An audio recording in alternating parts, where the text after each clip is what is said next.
자, 시작하겠습니다. 안녕하세요. 가우스에드 이동국 대표입니다. 바쁘신 와중에도 시간 내주셔서 이렇게 와주셔서 매우 감사드리고요. 오늘 준비한 자리는 제가 설명회를 하는 건 아니고요. 네, 제가 이제 대입 설명회 11월 달에 하면서 학부모님하고 약속을 한 게 있어요. 뭐였냐면 2월 달에 학생부 종합전형하고 생기부 관리 설명회를 해드리겠다고 약속을 했고요. 이제 제가 하려고 그랬어요. 근데 저보다 더 이제 뭐랄까 지식이 좀 해박한 이쪽 분야에 그분을 제가 모셨어요. 그리고 이분으로 소개드릴 것 같으면 저랑 2008년부터 예전에 같이 근무했던 이제 국어 문술 선생님이신데 입시 컨설팅 쪽으로 지금은 일을 진행하고 계세요. 대치동에서. 네. 그래서 매년 한 온라인 말소리가 안 들리시나요? 말소리가 안 들린다고요? 잘 들리세요?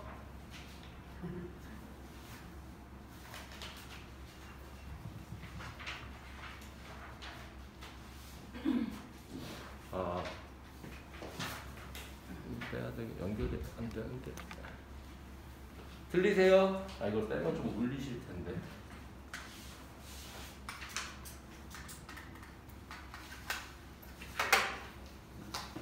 네, 들려요. 네, 잠시만요. 지금은 어떠세요? 들리세요? 다시 한번 말씀해 주세요. 네, 알겠습니다. 네, 그래서 매년 특목고하고 대학 입시에 700명 정도를 합격시키시는 분이시거든요. 네, 그래서 아마 엄청 도움이 되시지 않을까 생각이 들어요. 그리고 그 전에 설명에 앞서서 잠깐 가우스에드 소개를 좀 드릴게요. 가우스에드는 제가 32살 때 이곳에 학원을 차렸으니까 31살 12월 달에 차렸거든요. 그러니까 지금부터 몇 년 전이죠? 제 나이가 이제 48이니까 네, 벌써 한 17년 정도 됐죠? 17년 정도 됐는데 잘 모르시죠? 가우스에드가 어떤 학원인지.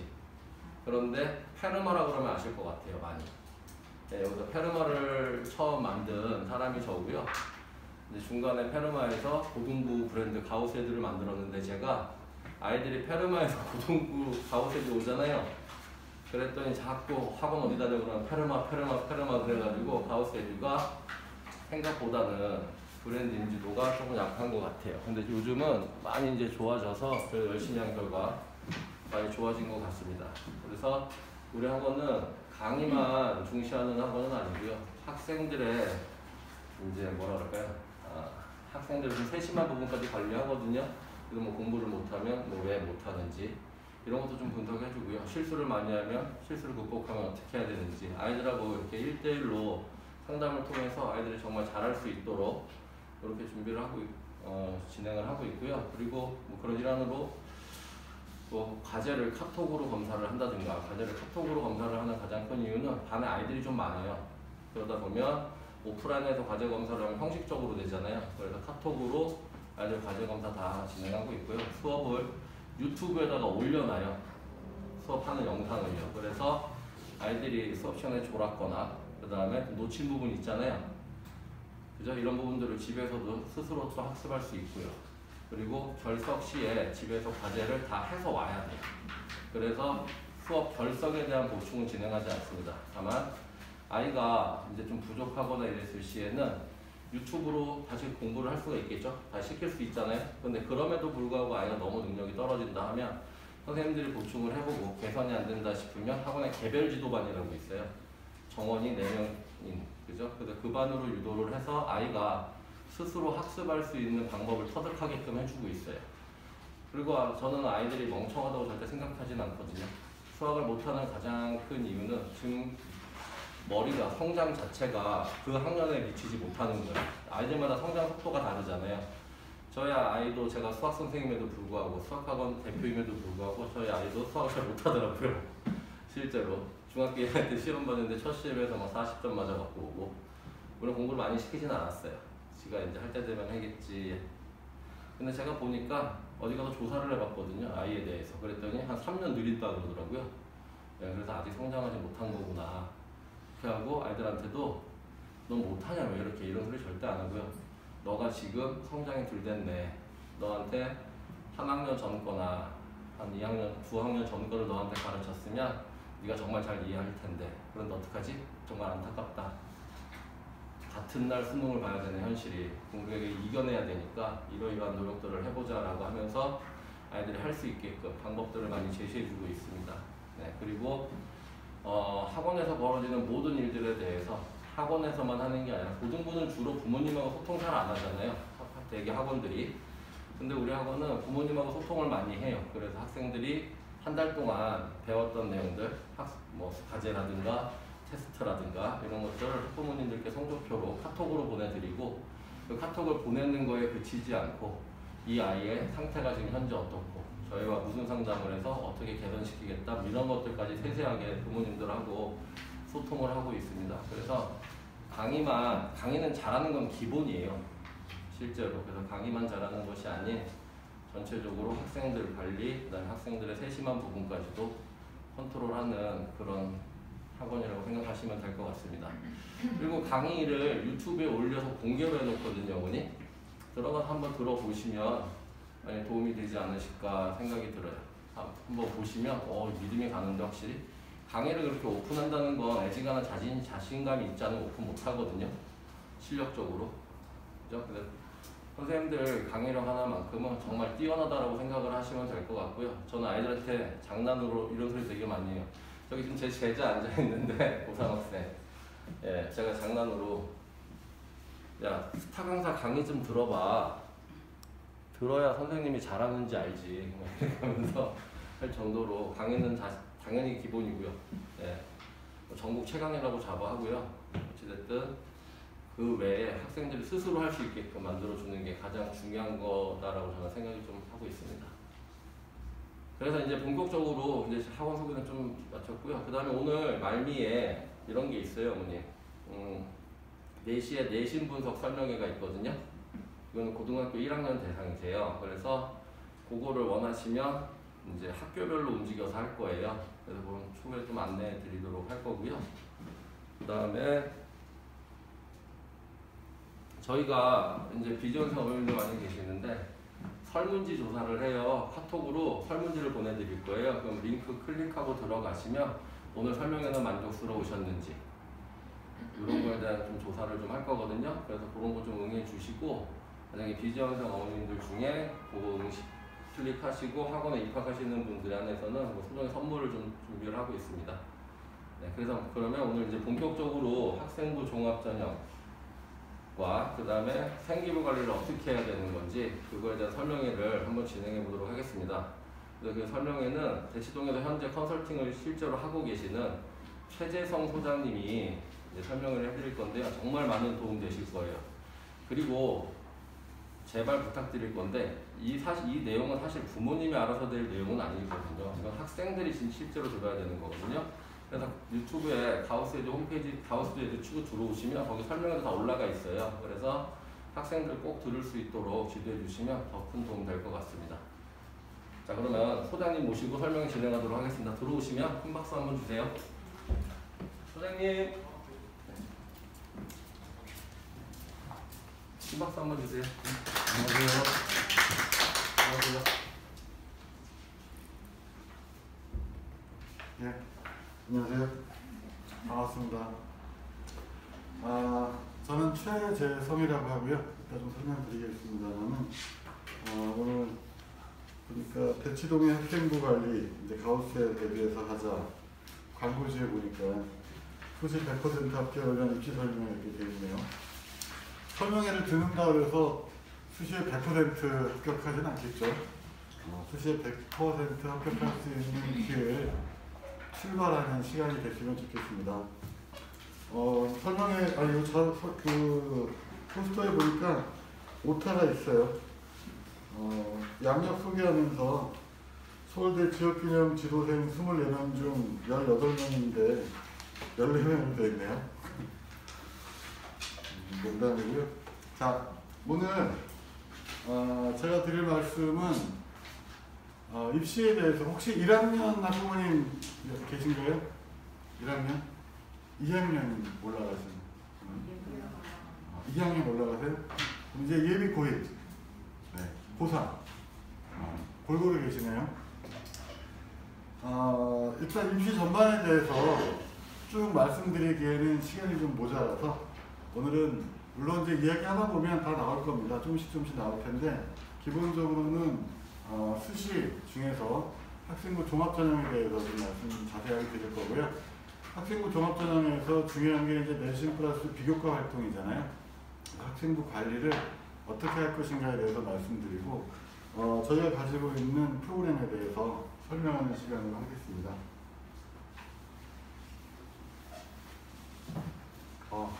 제 소개를 간단하게 드릴게요. 저는 최재성이라고 하고요. 이렇게 생겼습니다. 마스크를 쓰고 있어서 같은 사람이고요. 성균관대 경제학과 졸업했고요. 원래 학원 입시 20년 정도 했는데 처음 시작할 때 논술을 했어요. 언어 논술, 문과 논술 시작하다가 수능에서는 지금도 논술 수업하고 있고요. 수능에서는 국어를 주로 가르쳤습니다. 그래서 뭐 국어 예전에 이제 언어라고 했었죠 수능에서.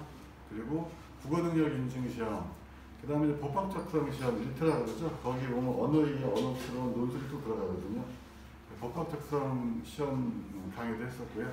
국어 관련된 건 거의 다 해봤습니다. 원래 이제 이동석 대표랑도 페르마 때 만났는데 예전에 광진 페르마 원장하실 때 저는 평촌 페르마에서 처음 일을 했었습니다. 2007년도인가요? 2008년도 이제 평촌이 특목 입시를 굉장히 학원가가 크게 형성된 곳이에요.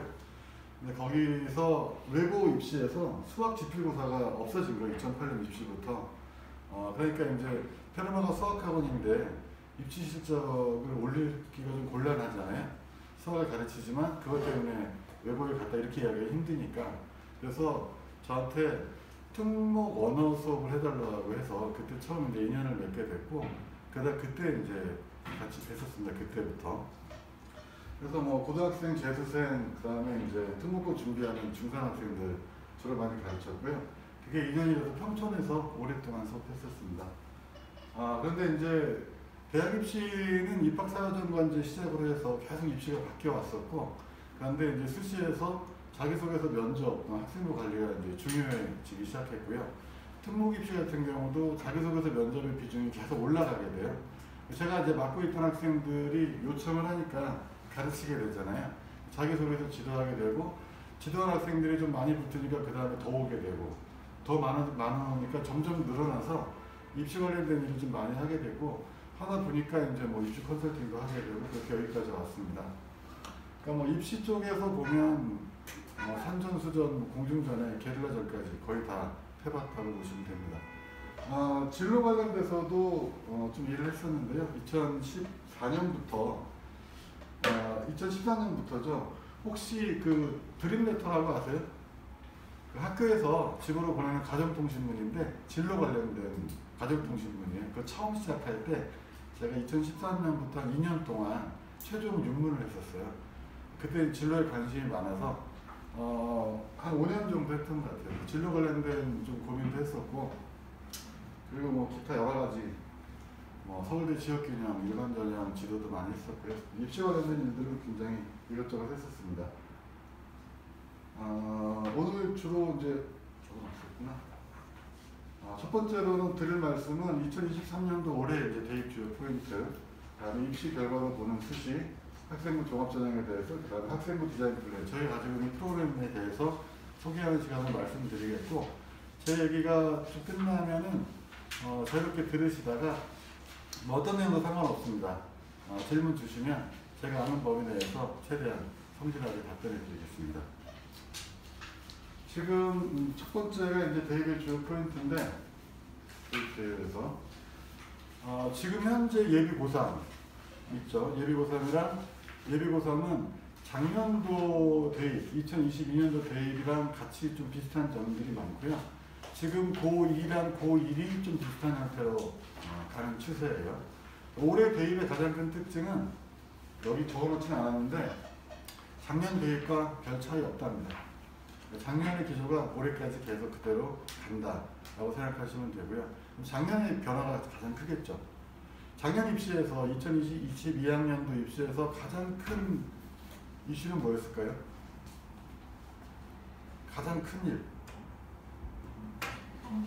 네? 크게 말씀해 주실래요? 정시 비중이 올라갔어요. 그래서 16개 대학은 40%를 맞추라고 했고요. 수도권 대학들이 좀 정시 비중이 올라갔습니다. 그게 하나 있고요. 또요? 예, 그게 제일 컸어요. 문이과 통합수능. 이것 때문에 난리가 났죠. 이게 제일 큰 이슈였어요. 그 다음에 학생부 교과 전형이 좀 많이 늘어났어요. 그 다음에 약학대학 선발. 원래 약학전문대학원으로 대학원에서 뽑다가 이제 작년부터 학부를 뽑죠. 그러니까 이제 의치한의대, 수의대까지 준비하는 학생들이 영향을 받을 거고요. 예전에는 약학전문대학원을 가기 위해서 학부로 생명과학 관련된 분야로 학생들이 많이 갔는데 그 과들은 조금씩 떨어지는 거죠. 이제 약대를 바로 갈 수 있으니까. 그 정도 영향이 있었습니다. 근데 올해도 그 영향은 계속 지속되겠죠.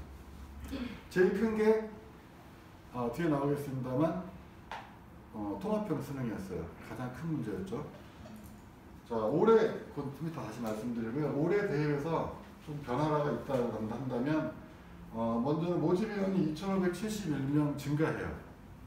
이거는 학령 인구는 한 4,000명 정도 감소하거든요. 오히려 작년에 비해서 학령 인구는 4,000명이 좀 넘게 감소하는데 모집 인원이 2,570명 증가하니까 6,7,000명 정도 이익이죠.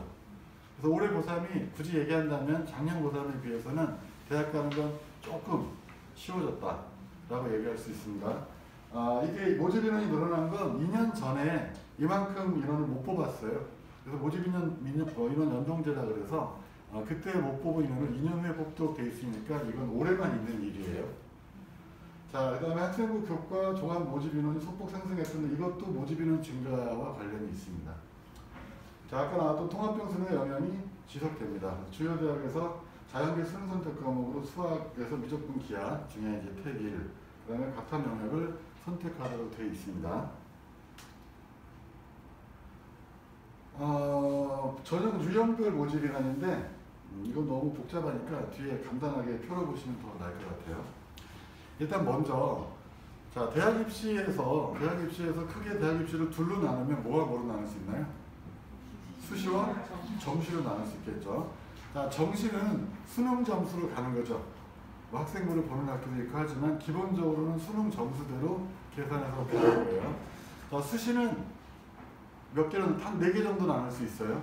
학생부 교과, 학생부 종합, 그다음에 논술, 그다음에 실기 중심 전형인데 여기 오신 분들 중에 실기 생각하시는 분 안 계시죠?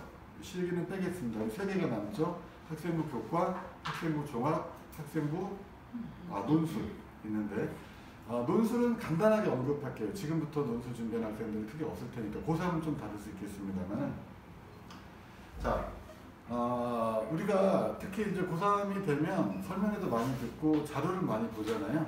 그런데 입시 관련된 자료를 볼 때 좀 주의해야 될 점이 하나 있어요. 첫 번째. 보통 이제 우리가 대학 입시 관련된 자료를 볼 때 가장 먼저 보는 게 교육부 발표 자료랑 대교육 자료예요. 그렇게 이게 가장 신뢰성이 있으니까. 주의하셔야 될 점은 우리나라의 4년제 대학이 200개가 넘죠. 그렇죠? 여기 계신 어머니들한테 A4지 한 장씩 나눠드리고서 대학 이름 써보라고 그러면 몇 개쯤 쓰실 수 있을 것 같아요? 한 20개 쓰면 보통 20개 쓰면 힘들어요. 저보고 쓰라 그래도 50개 쓰기 힘들어요. 그런데 대학이 200개 이상 됩니다. 교육부나 대기업에 있는 자료는 기본적으로 전체 대학의 평균이에요.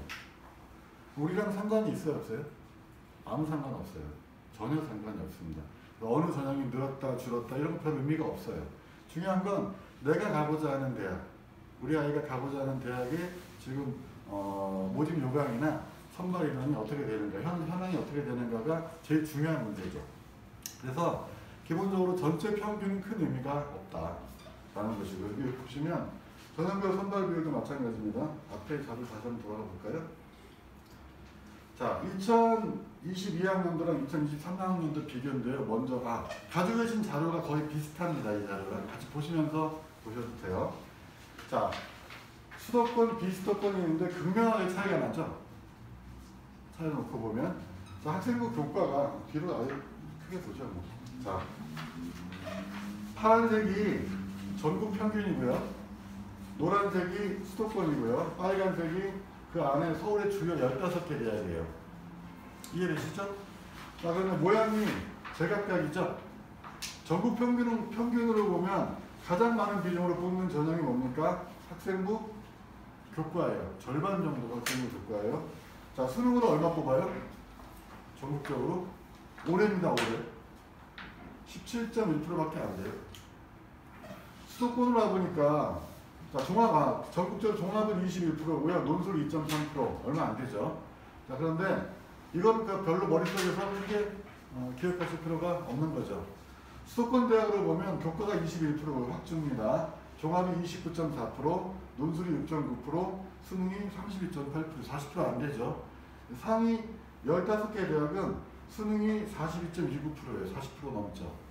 그 다음에 교과가 11.57%. 얼마 안 되죠? 그 다음에 종합이 32.7%. 높죠.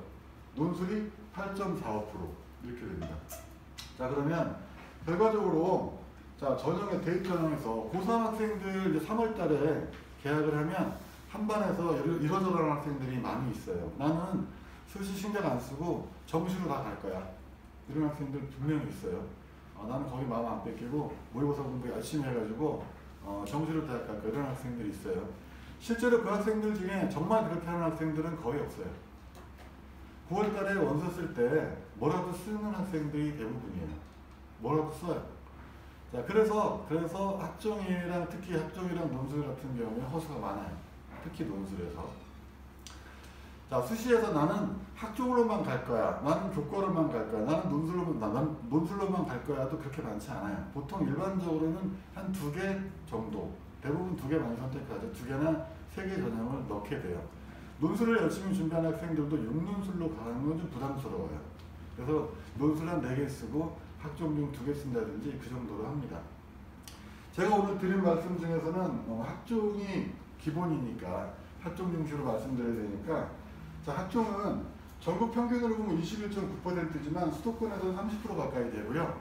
상위 15개 대학에서는 30%가 넘어요. 그러니까 전체 입시에서 학종을 무시할 수는 없다라는 겁니다. 간단하게 보면 이제 학교별로 볼게요. 16개 대학인데 여기서 16개인데 쭉 보시면 기본적으로 수능 비율이 16개 대학은 40% 정도에서 맞춰져 있어요. 그렇죠? 자, 그 다음에 교과 쭉 있고, 그 다음에 종합이 있고. 자, 그런데 2023년도에 보니까 종합은 대부분 다 30%에 많이 가 있죠. 15개 대학에서. 서울대 같은 경우는 수능이랑 학종밖에 없어요. 자, 학종이 두 가지 종류가 있죠. 서울대 지역균형이랑 일반 전형이 있는데, 지역균형은 전교 1등들 추천받아서 가는 거잖아요. 한 10년쯤 전에는 서울대 지역균형을 교과로 봤어요. 왜냐하면 내신 1등이 가는 거니까. 그런데 그것은 자격일 뿐이고, 추천서를 받는 자격일 뿐이고, 막상 입학 전형에 들어가면 다 학종 방식이죠. 그러니까 지금은 학종으로 봅니다.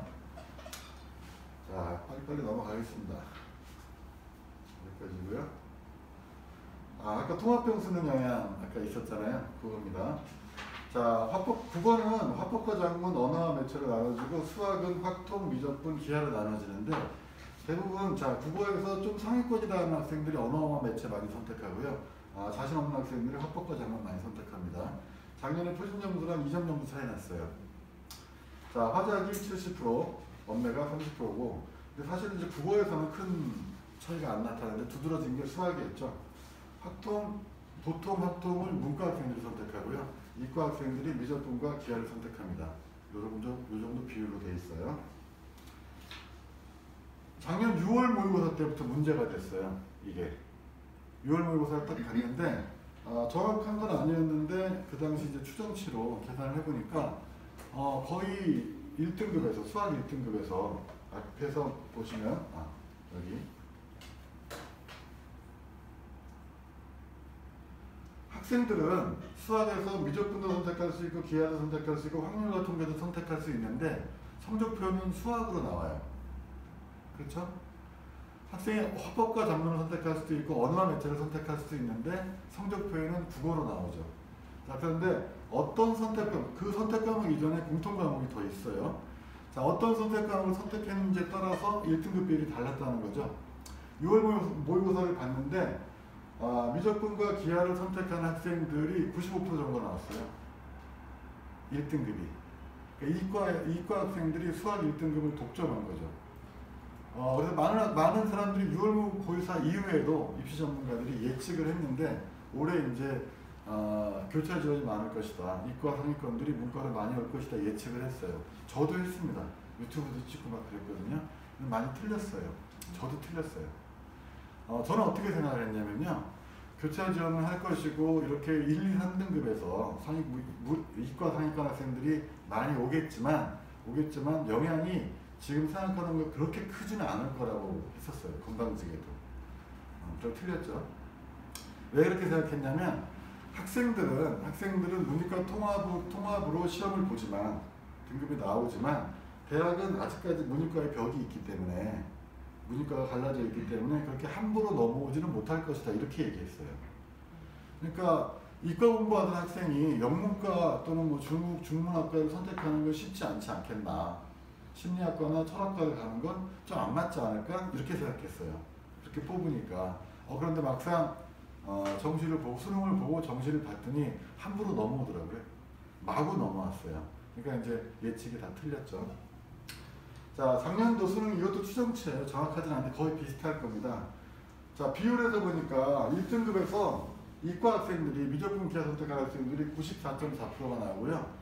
확통 선택한 학생들이 5.6%밖에 안 나왔어요. 1등급만 이러냐? 2등급도 마찬가지로 압도적으로 이과가 많아요. 3등급도 많아요. 압도적으로. 4등급도 많고 5등급부터 역전돼요. 5등급부터는 확률 같은 게 즉 문과 학생들이 많아지는 거예요. 이 현상은 올해도 계속될 것이다. 더 충격적인 거죠. 작년도 교차 지원 저는 함부로 넘어오지 못할 것이다 라고 예측했는데 어마어마하게 넘어왔어요. 서울대 인문계열학과에 교차 지원한 수험생 비율이에요. 28.7%, 연세대는 48.84%. 인문계열학과인데 문이과가 반반이에요. 연고대 같은 경우에, 연대 같은 경우에. 그래서 실제로 제가 아는 학생 중에 작년에 수능을 잘 봤어요. 잘 봐서 굉장히 잘 나온 학생인데 원래 이 친구가 연대 경영학과를 그렇게 가고 싶어 했거든요. 재수생이었는데 재수해서 가고 싶어 했는데 쓸 수가 없어요. 겁이 나서. 이과 학생들이 얼마나 넘어올지 모르니까. 그렇게 생각하면 지금 올해 고3은 천만다행이죠. 작년에는 원래 정시는 예측 가능성이 굉장히 높은 경우죠. 왜냐하면 내가 수능 점수 받고 등수까지 다 나와요. 그 다음에 학교별, 학과별 모집정원 다 나오니까 대충 계산해 보면 어느 정도 갈 수 있는가를 예측할 수 있어요. 지난 3년 정도 입시 결과를 분석해 보면 거의 합격 가능한지 어려운지 알 수 있는 시험이에요. 그런데 작년 같은 경우에는 그 예측이 거의 안 맞았어요. 이렇게 교차 지원을 많이 하니까. 올해도 이 현상은 계속 될 것 같아요. 이렇게 놓고 보면 작년에 국어 굉장히 어려웠죠. 불수능 얘기하잖아요. 저도 누가 그 해설지를 하나 써달라 그래가지고 초기에 해설지가 안 나왔으니까 해설지를 쓰라 그래서 킬로문항이라고 하는 걸 좀 봤는데 봐서 써줬는데 제일 어렵다고 하는 지문이 해겔의 변증법적 미학이에요. 해겔 변증법이 적용된 해겔의 미학과 관련된 지문이 나왔었고 이어서 경제학에서 기축통화 관련된 지문이 나왔어요. 저는 경제학과 나왔으니까 기축통화가 되게 쉬웠겠죠. 뻔한 내용이니까. 해겔의 변증법적 미학은 저도 학교 다닐 때 변증법도 좀 배우고 해겔 미학 수업도 하고 했는데 정상적인 고등학교 교육을 받은 3학년 학생이면 도저히 읽을 수 없는 수준이에요. 제가 봤을 때는. 그러니까 비전공자일 경우에 그 정도 줄줄 읽을 수 있을 정도면 상당한 교양인이에요. 어른들도 읽기 힘들어요. 대학 나오신 분들이 봐도 무슨 말인지 잘 몰라요. 이렇게까지 어렵게 낼 필요가 있었나? 하는 생각이 들었어요. 또 하나는 원래 수능 문제는 주어진 지문을 읽고 이해하고 난 다음에 비문학에서 읽고 이해해서 문제를 풀 수 있도록 구성하게 돼 있어요. 그러니까 새로운 정보가 지문에 나왔을 때 그 정보를 내가 이해해서 독해해서 추론하고 적용해서 문제를 풀도록 돼 있거든요. 그렇게 만들었는데 이 지문 같은 경우에는 그 수능 취지에도 좀 어긋난다고 저는 생각해요. 왜냐하면 첫 번째 단락에서 지문이 그 지문에서 글가가 있고 글나 두 글이 나오는데 글가에서 첫 번째 문단에서 변증법에 대한 기본 설명을 해요. 그 다음에 그 다음 단락에서 해겔의 미학에 대한 설명을 해요. 쭉 얘기하고 글나에서 해겔의 변증법적 미학을 비판해요. 해겔의 미학은 문제가 있다는 거예요. 변증법적으로 하면서 그 내용이 나와요. 어렵죠.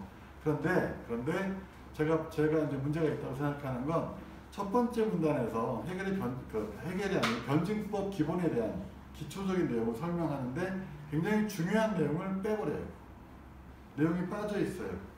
들어가 있어도 쉽지 않은데 기본적인 내용을 빼버리니까 학생들은 이해하기 더 어렵겠죠.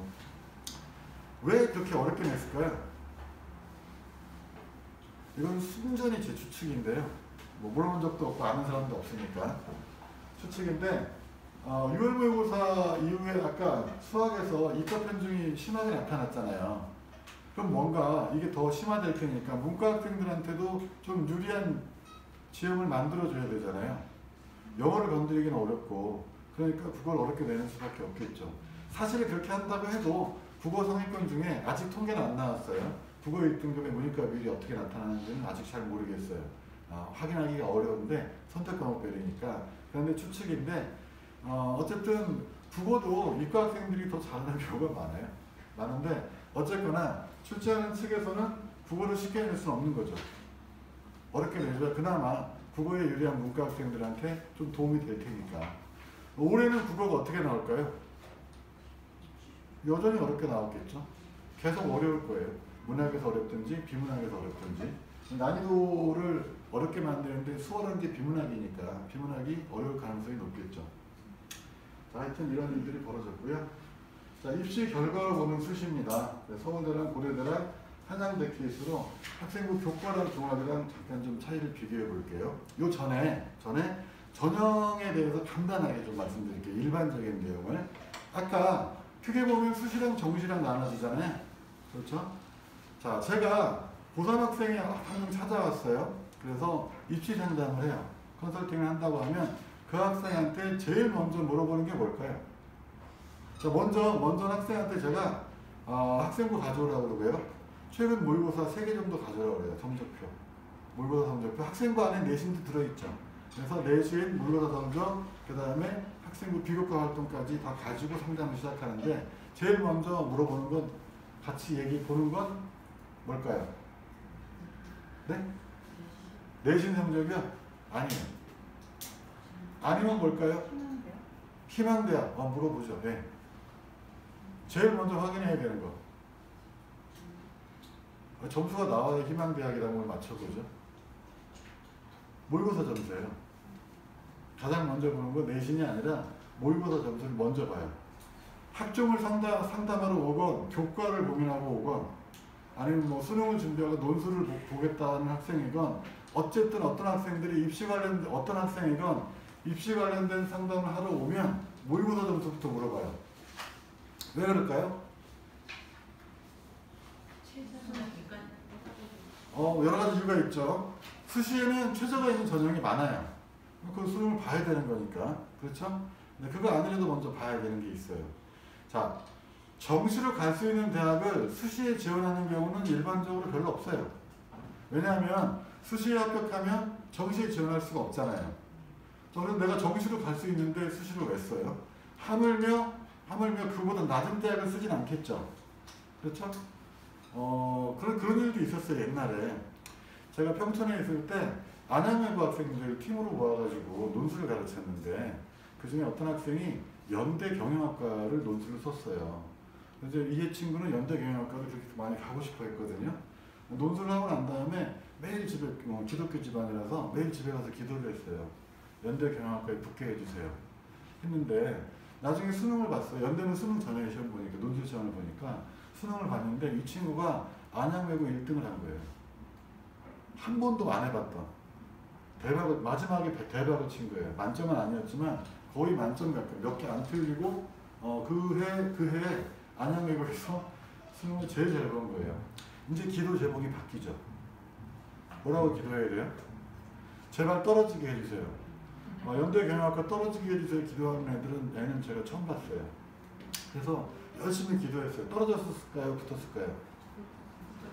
떨어졌어요. 연대 경영학과 떨어지고서 그렇게 좋아하는 사람들 처음 봤어요. 왜냐하면 수능을 워낙 잘 봤으니까 서울대 가고 싶잖아요. 서울대 경영을 쓰고 싶잖아요. 쓰고 싶은데 연대에서 붙으면 서울대는 써보지도 못하잖아요. 그러니까 매일매일 기도하고 떨어졌다 그러니까 만세 부르고 갈비 먹으러 갔어요. 그리고 이제 그 뒷이야기까지 하면 서울대를 썼는데 그때는 서울대에도 정시에 논술이 있었어요. 1단계는 수능 점수하고 2단계는 논술이었거든요. 근데 이 친구가 떨어졌어요. 떨어져서 고대 경영학과를 갔어요. 그러니까 뭐 본인 많이 아쉽겠지만 뭐 실패라고 말할 수 있을지는 모르겠어요. 자, 그래서 정시로 갈 수 있는 대학을 수시에 쓰진 않고 그러면 항상 그래서 수시는 일반적으로 정시와 비교했을 때 상향 지원이죠. 정시보다 높게 써야 되는 거니까. 그런데 상향 지원을 하려면 기준이 있어야 될 거 아닙니까? 그렇죠? 내가 제일 먼저 알아야 되는 건 정시로 이 점수가 그대로 유지된다면 정시로 갈 수 있는 대학이 어느 대학인가를 알아야 수시에서 지원 방향을 잡을 수 있잖아요. 그런데 수능은 아직 안 봤으니까 근거가 되는 건 모의고사일 수밖에 없겠죠. 그러니까 모의고사 점수를 제일 먼저 물어본다고요. 그래서 대략 이 정도 점수면 갈 수 있는 정시를 가진 대학이 어느 정도인가를 먼저 봐요. 먼저 보고 자 수시 상담을 하게 되는데 그거보다 좀씩 높여야 될 거 아닙니까? 거기에 높게 쓰는데 유리한 전형이 뭔가를 봐야 되는 거죠.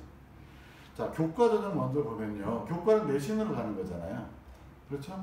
그래서 요즘은 각 대학 그 입학처 홈페이지에 들어가서 자기 3년 동안 점수 입력하잖아요. 그러면 그 대학 기준으로 환산돼서 환산 점수가 다 나와요. 그럼 지원자별로 등수가 쭈르륵 나오겠죠.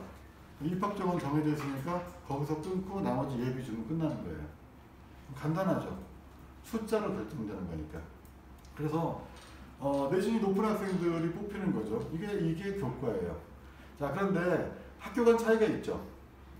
아무래도 도시에 있는 학교랑 지방 시골에 있는 학교가 좀 다를 수 있고요. 서울 안에서도 지역 간 편차가 있을 수가 있고 학교 간 편차가 있기 때문에 그 내신은 학교가 주는 거니까 그 학교 내신을 그대로 다 인정할 수 없죠. 자 그러니까 상위권 대학에서는 교과에서 뭘 걸어요? 수능 최저를 걸죠. 연대 같은 경우는 교과에서도 수능 최저가 없는데 그럴 땐 면접을 하죠. 수능 최저가 있고 면접 듣는 학교도 있고요. 자 그래서 최저를 거는 경우가 일반적이에요. 이 정도는 돼야 한다라는 거죠. 그 다음에 아니면 그게 아니라면 우리가 보고 뽑겠다 이렇게 되겠죠. 자 내신은 그 교과는 내신 점수가 기본이니까 어쨌든 지르기는 힘들죠. 점수가 정해져 있으니까. 그러니까 실제로 내 점수는 숫자로 환산되어 나와 있고 그 다음에 이 학교의 학생부 교과 입시 결과도 몇 년치가 나와 있잖아요. 그러면 한 3, 4년치를 놓고 보면 이것도 대략 계산할 수 있죠. 이 정도 넣었을 때 내가 상위 한 70% 범위에 들어간다. 그러면 그래도 붙을 확률이 높다고 봐야 되잖아요. 그래서 교과도 수시 전형 중에서 가장 예측 가능성이 높은 게 학생부 교과 전형이에요. 교과는 자기 점수를 기준해서 함부로 지를 수가 없는 거죠. 내신보다 모의고사가 잘 나오면 교과는 안 쓰겠죠. 왜냐하면 정시보다 수시로 갔은 학교가 낮아질 테니까. 그렇죠? 그래서 내신이 좋은 학생들이 모의고사에 비해서 내신이 잘 나오는 학생들이 그러면 이제 그보다 정시보다 높은 학교를 갈 수 있다. 그러면 교과를 선택하는 것이고 교과를 선택할 때는 자기 점수를 기반으로 숫자를 가지고 보는 거니까 함부로 지를 수가 없죠. 일반적으로 사람마다 다르지만 평균적으로 봤을 때 수시 100지표에서 보면 정시보다 한 칸 정도 살짝 위로 써요.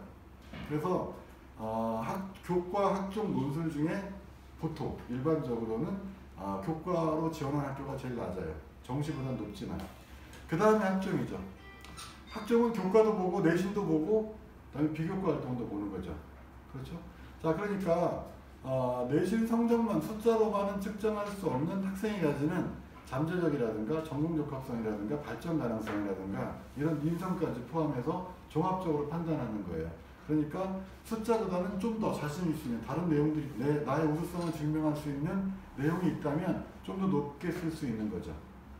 논술은 그거보다 일반적으로 더 높게 쓰죠.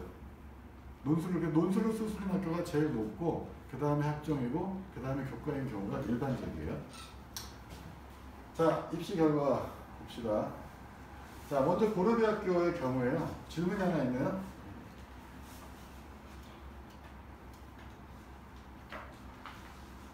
자, 전형별 특징이 있나요?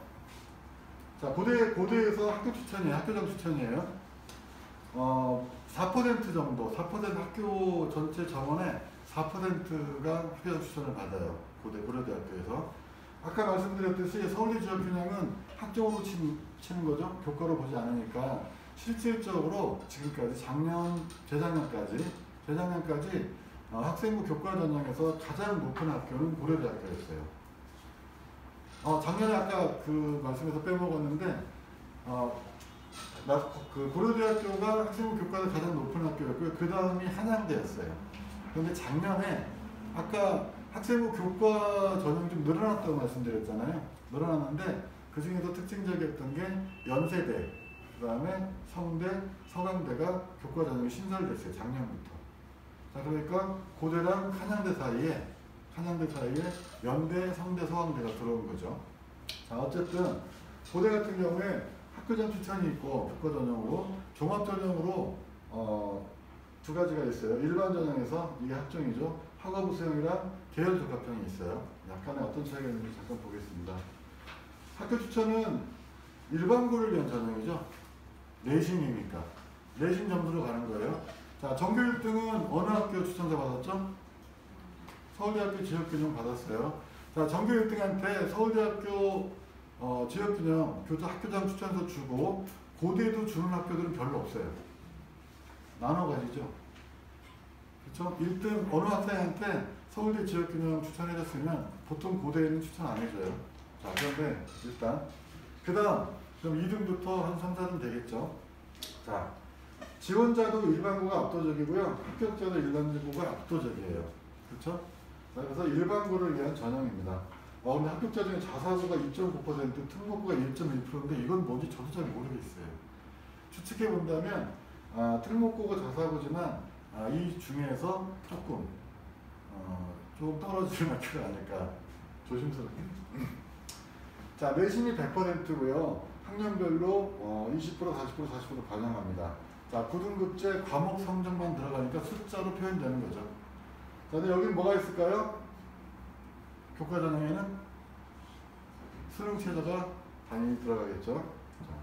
자, 교과로만 가겠다, 내신으로만 가겠다 그러면 학생부 관리는 안 해도 돼요.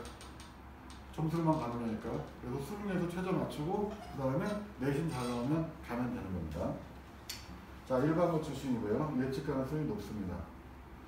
자, 일반 전형에서 두 가지는 아니죠. 학업 우수형이 있고 계열적합형이 있어요. 자, 학업 우수형 같은 경우에는 이것도 일반고 학생들이 많이 들어가요. 자, 지원자, 합격자 보는데 지원자에서 자사고가 20.6인데 합격자 26.4, 좀 많네요. 일반고 61.3인데 49.4, 좀 줄기는 하는데 그래도 외국적으로 좀 늘고요. 자, 기본적으로는 일반고 학생들이 절반 정도예요.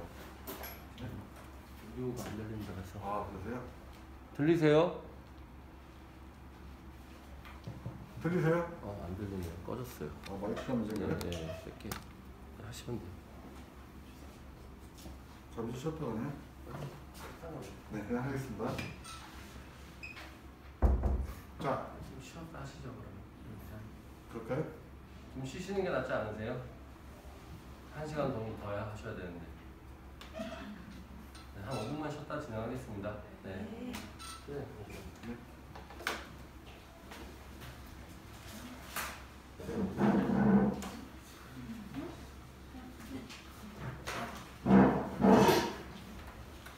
혹시 쉬시는 동안 여기까지 질문 있으세요? 전형에 대해서? 오신 분들은 또 오신 분들대로 없으세요?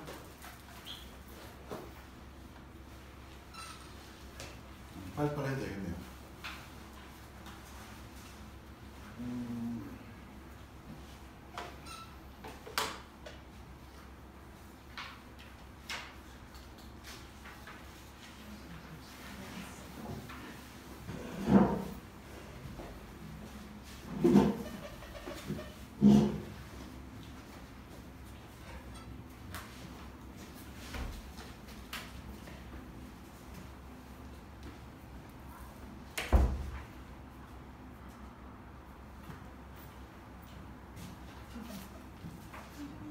네.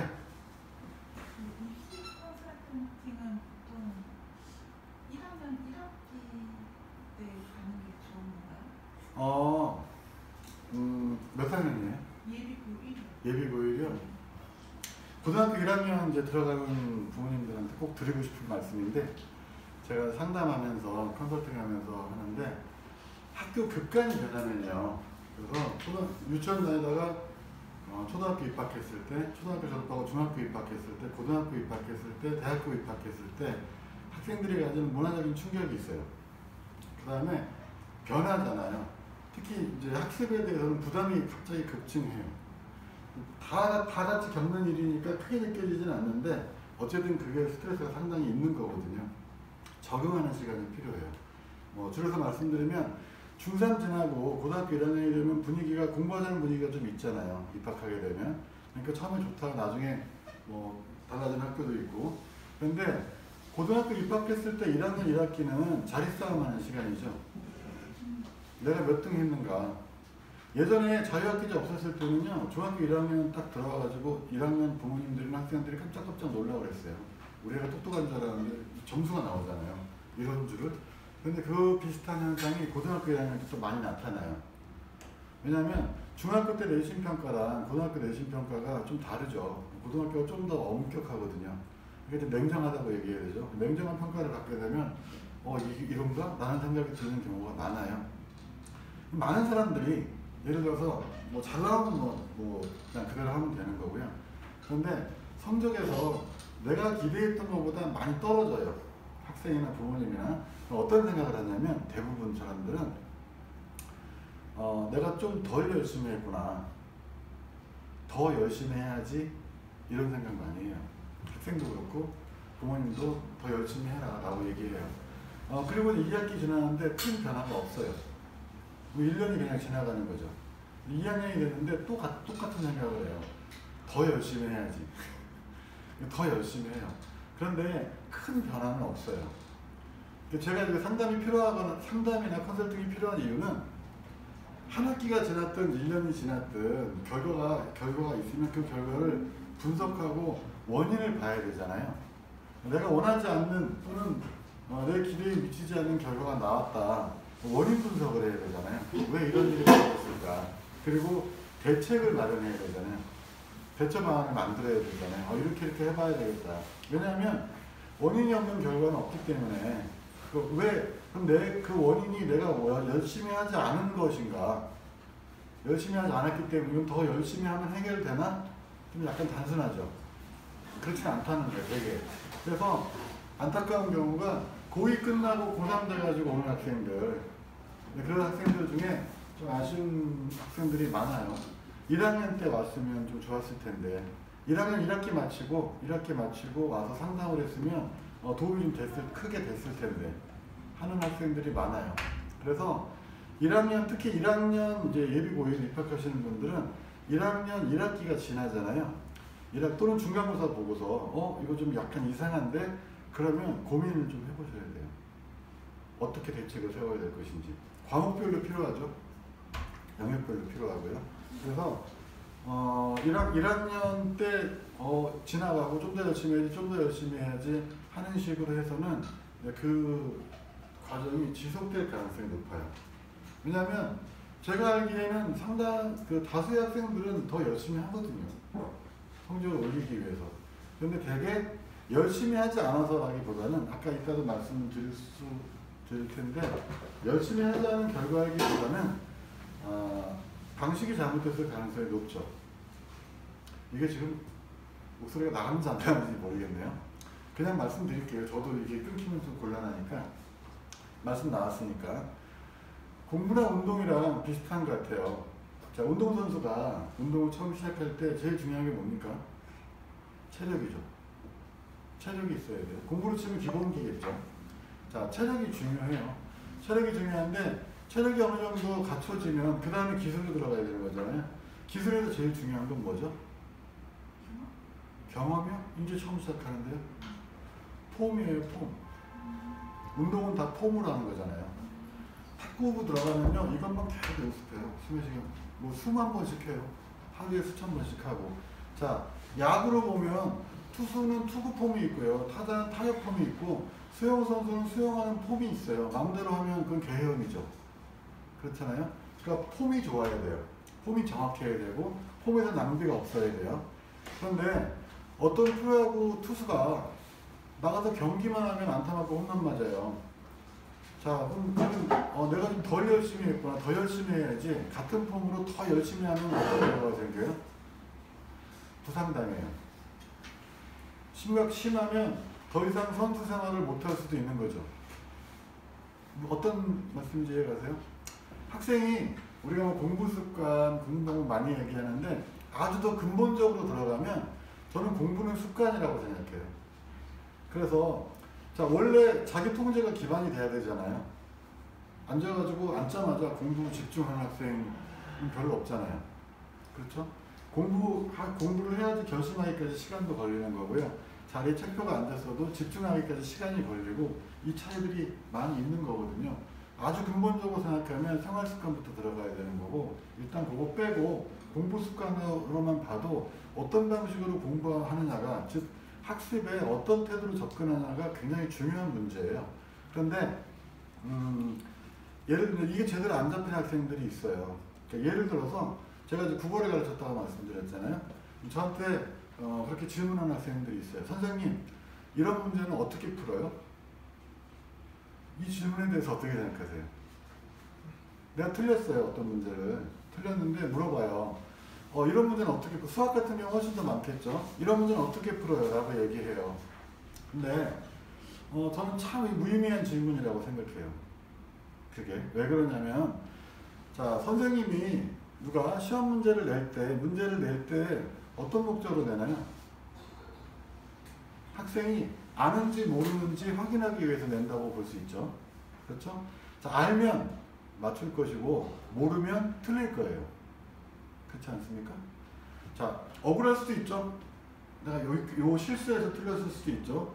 운 좋게 맞췄을 수도 있어요. 하지만 도수가 많으면, 경우의 수가 많으면 결국은 알면 맞추고 모르면 틀린다로 수렴될 거예요. 자, 그러면 문제를 맞췄으면 우리는 안다고 보는 거예요. 그 친구가. 틀렸으면 모른다고 봐야 되는 거죠.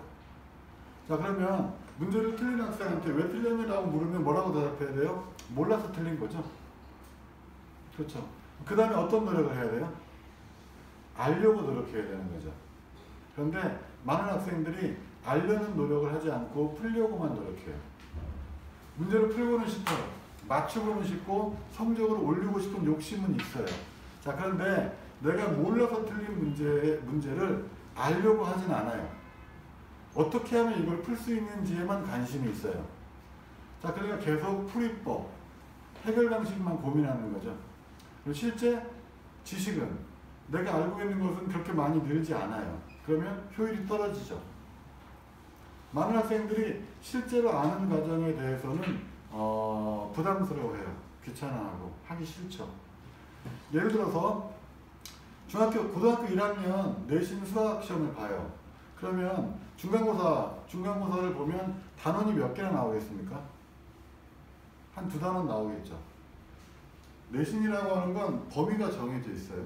범위가 정해지는 시험에서 그럼 중간고사 대비 500문제 1000문제를 풀어요. 1000문제를 풀었다고 치죠. 자, 2단원에서 1000문제를 풀면 모든 유형이 다 걸리겠죠. 거기서 빠져나가는 유형은 별로 없어요. 거의 다 풀었어요. 틀린 문제 몽땅 다 확인했어요. 오답 노트 만들었어요. 그럼 다 맞아야죠. 시험 보면 틀려요. 왜 틀리죠? 다 풀어본 문제고 확인한 문제고 오답 노트까지 만들었는데 틀려요. 아까 말씀드렸듯이 내가 틀린 이유는 몰라서 틀린 거예요. 즉 모르는 부분이 있는 거예요.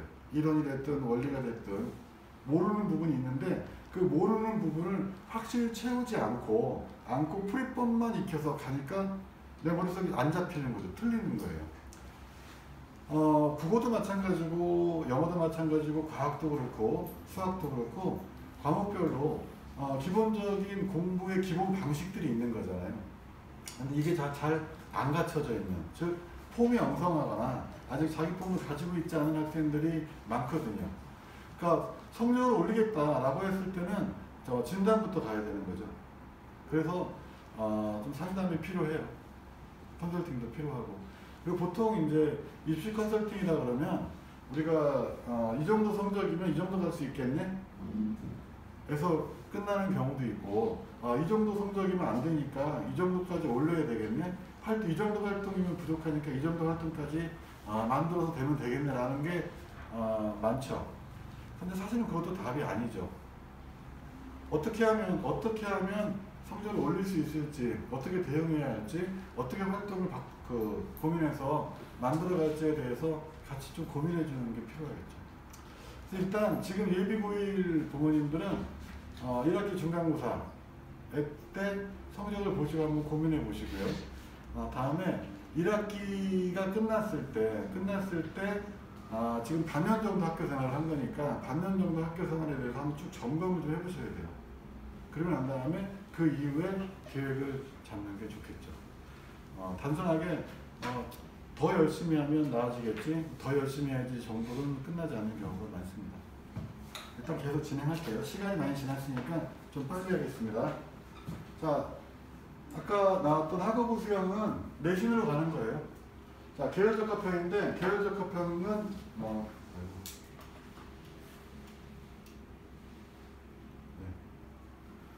이것도 학업부 수형은 일반고가 유리해요. 자, 그래서 9등급 성적으로 학업부 수형도 일반고 학생들이 좀 많이 들어가요.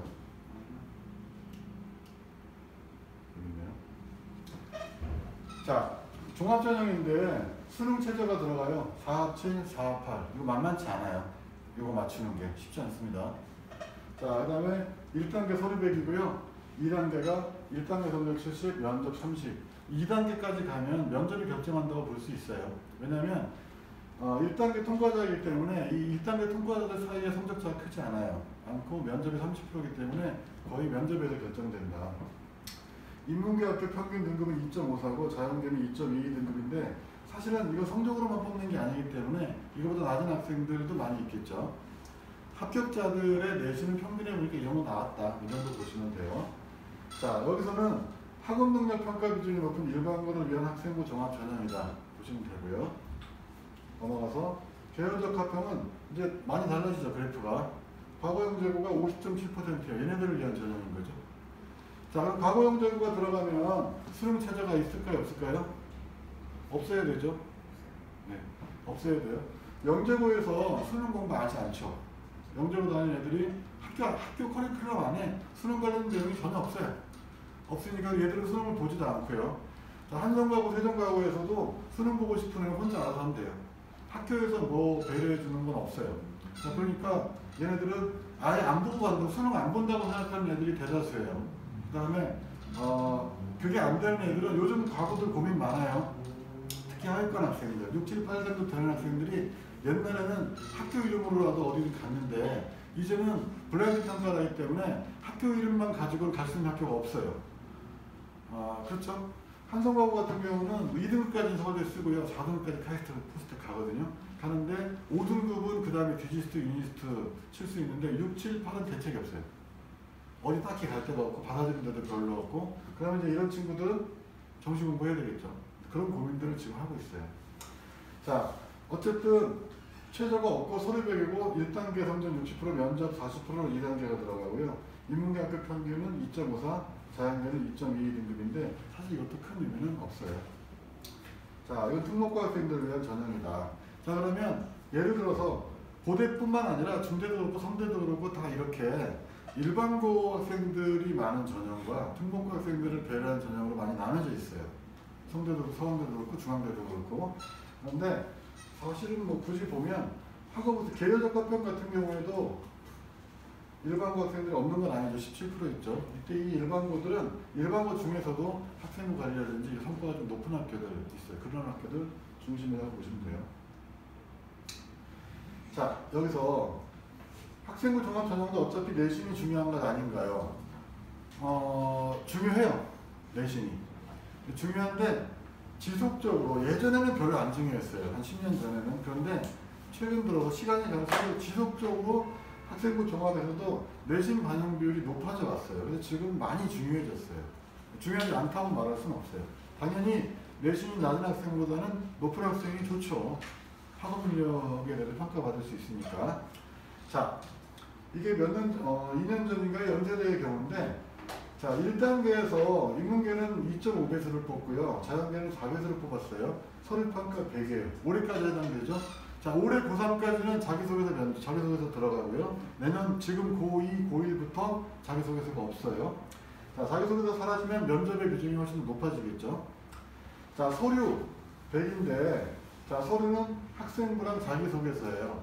자, 예를 들어서, 자, 서류 100에서 100을 학생부라고 놓고 보면, 내신은 몇 % 비중을 차지할까요? 어머님. 내신은 여기서 100 중에 몇 프로쯤 될까요?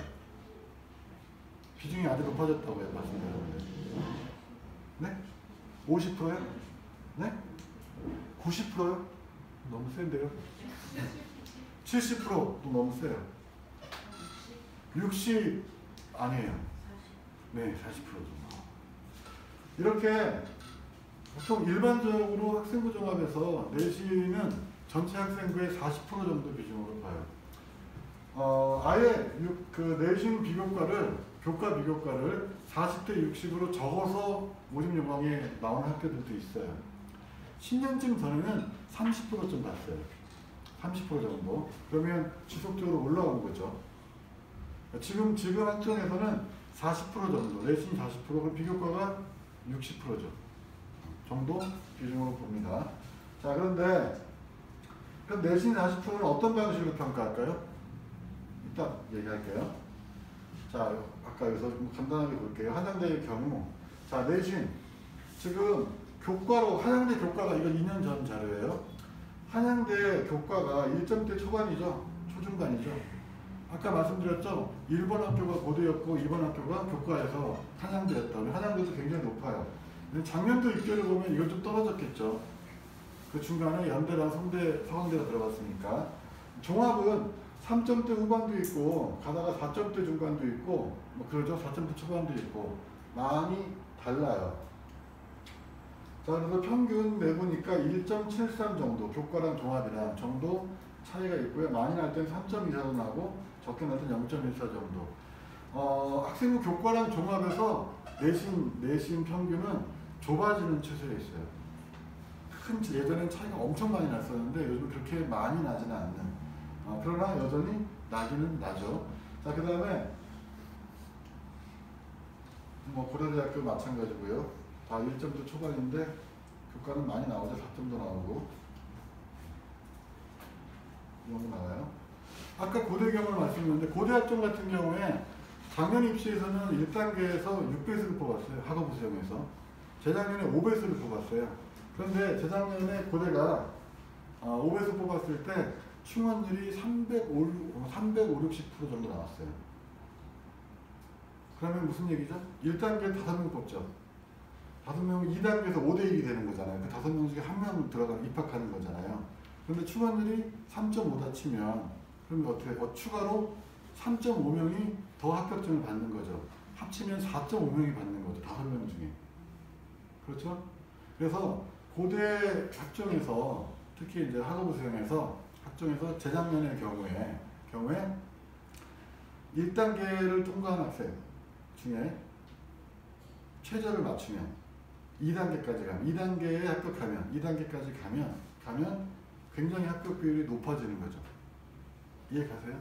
실제로 5명, 2단계에 들어간 5명 중에 집에 가는 학생은 1명 정도 나오는 거니까.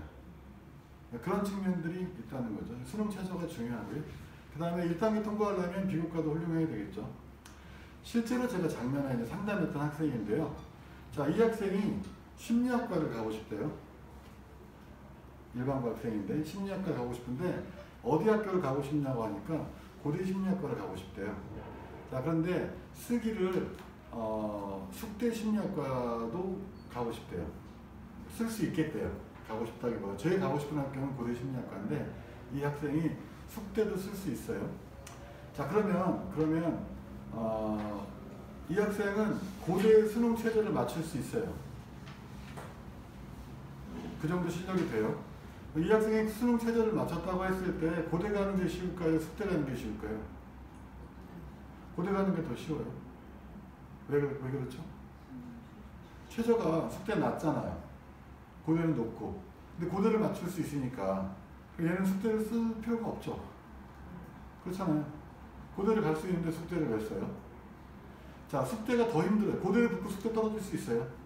왜냐하면 최저가 낮으니까 나는 충분히 통과하지만 나보다 낮은 학생들도 많이 들어오잖아요. 그 중에 학생부 비교과 활동이 나보다 훨씬 훌륭한 학생들도 많잖아요. 최저라고 하는 건 자격만 부여하는 거니까. 그러면 막상 경쟁에 들어갔을 때 나보다 최저는 수능은 덜 잘 못 봤지만 비교과 활동이 훌륭한 학생들한테 밀릴 수 있는 거죠. 입시는 그런 측면이 있다는 거예요. 그래서 내 경우에 나의 조건에 맞는 작전을 짜는 게 중요해요.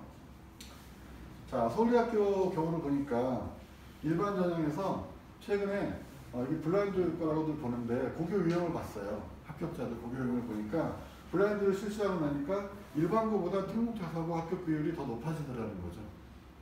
이 이유는 예전에는 서울대 자소서 양도 되게 많고 많이 물어보거든요. 자소서에서도 학업 환경에 대해서 쓰는 난도도 있었어요. 면접에서 이 학생이 어떤 환경에서 공부했는지도 보고 그랬거든요. 감안해서 뽑아요. 예를 들어서 상관벽지에 있는 학생이 교육 환경이 열악한데 이루는 성취가 있을 거 아니에요. 근데 이게 대치동 사는 학생이 학원 교육 받으면서 이루는 성과는 다를 수 있죠. 컨설팅 받고 하면서. 자, 그래서 상대적인 평가를 할 수 있었거든요. 이 학생이 지금 객관적으로는 정량적으로는 이 학생에 비해서 좀 못 미치지만 조건을 고려했을 때는 얘가 더 낫다고 평가할 수 있는 거죠. 자, 그런데 이제 블라인드가 되니까 그런 평가는 없는 거죠. 객관적인 성취 결과만 나오는 거니까 오히려 특목자사고가 더 유리해졌다. 사실은 전국적으로 봤을 때는 블라인드는 그래도 도시보다는 농촌이, 서울보다는 지방이 좀 더 유리한, 특목자사고보다는 일반고가 유리하다고 볼 수 있어요. 아까 말씀드린 최저, 고려대학교의 2020년도 21학년도 수시모집에서 면접 응시자 수능 최저 충족 비율은 이렇게 나타납니다. 그래서 1차 합격자 10명 중에 4명은 최저를 충족하지 못해서 떨어져요. 논술 같은 경우도 절반은 최저 충족 못해서 떨어져요. 논술 잠깐 말씀드리면, 논술은 살인적인 경쟁률로 유명하죠. 작년도 수시에서 논술에서 가장 높은 경쟁률을 기록한 학교가 어딘지 아세요? 한양대 아니에요. 성대 약대예요. 논술. 성대 약대 논술이 경쟁률 최고였어요. 수시 경쟁률. 몇 대 1 정도 나왔을까요? 네? 3,000대 1이요? 한 명 붙고 3,000명 떨어져요? 그렇게까지는 아니었어요. 666대 1이었어요. 6명 뽑는데 하여튼 어마어마하게 왔어요. 그 다음에 동국대 약대인가 뭐 그랬던 것 같아요. 660대 1이면 이거 세계 기록일 거예요 아마. 대학 입시에서 666대 1이 나오다니. 그 전년도 21학년도에서는 문과에서 제 기억에 연대 경영학과가 제일 높았어요. 논술 132대 1. 이거만 천하제일 글쓰기 대회죠. 그 정도면 27명 뽑는데 3,000 몇백 명이 왔어요. 저희 딸이 그거 쓰고 들어갔어요. 자랑 좀 해야지. 야, 누구한테 논술을 배웠길래 그게 그 천하제일 글쓰기 대회에서 잘 써서 갔을까요? 그러면 이제 아빠가 논술 가르쳤으니까 아빠한테 배웠나 보다 그럴 거 아니에요.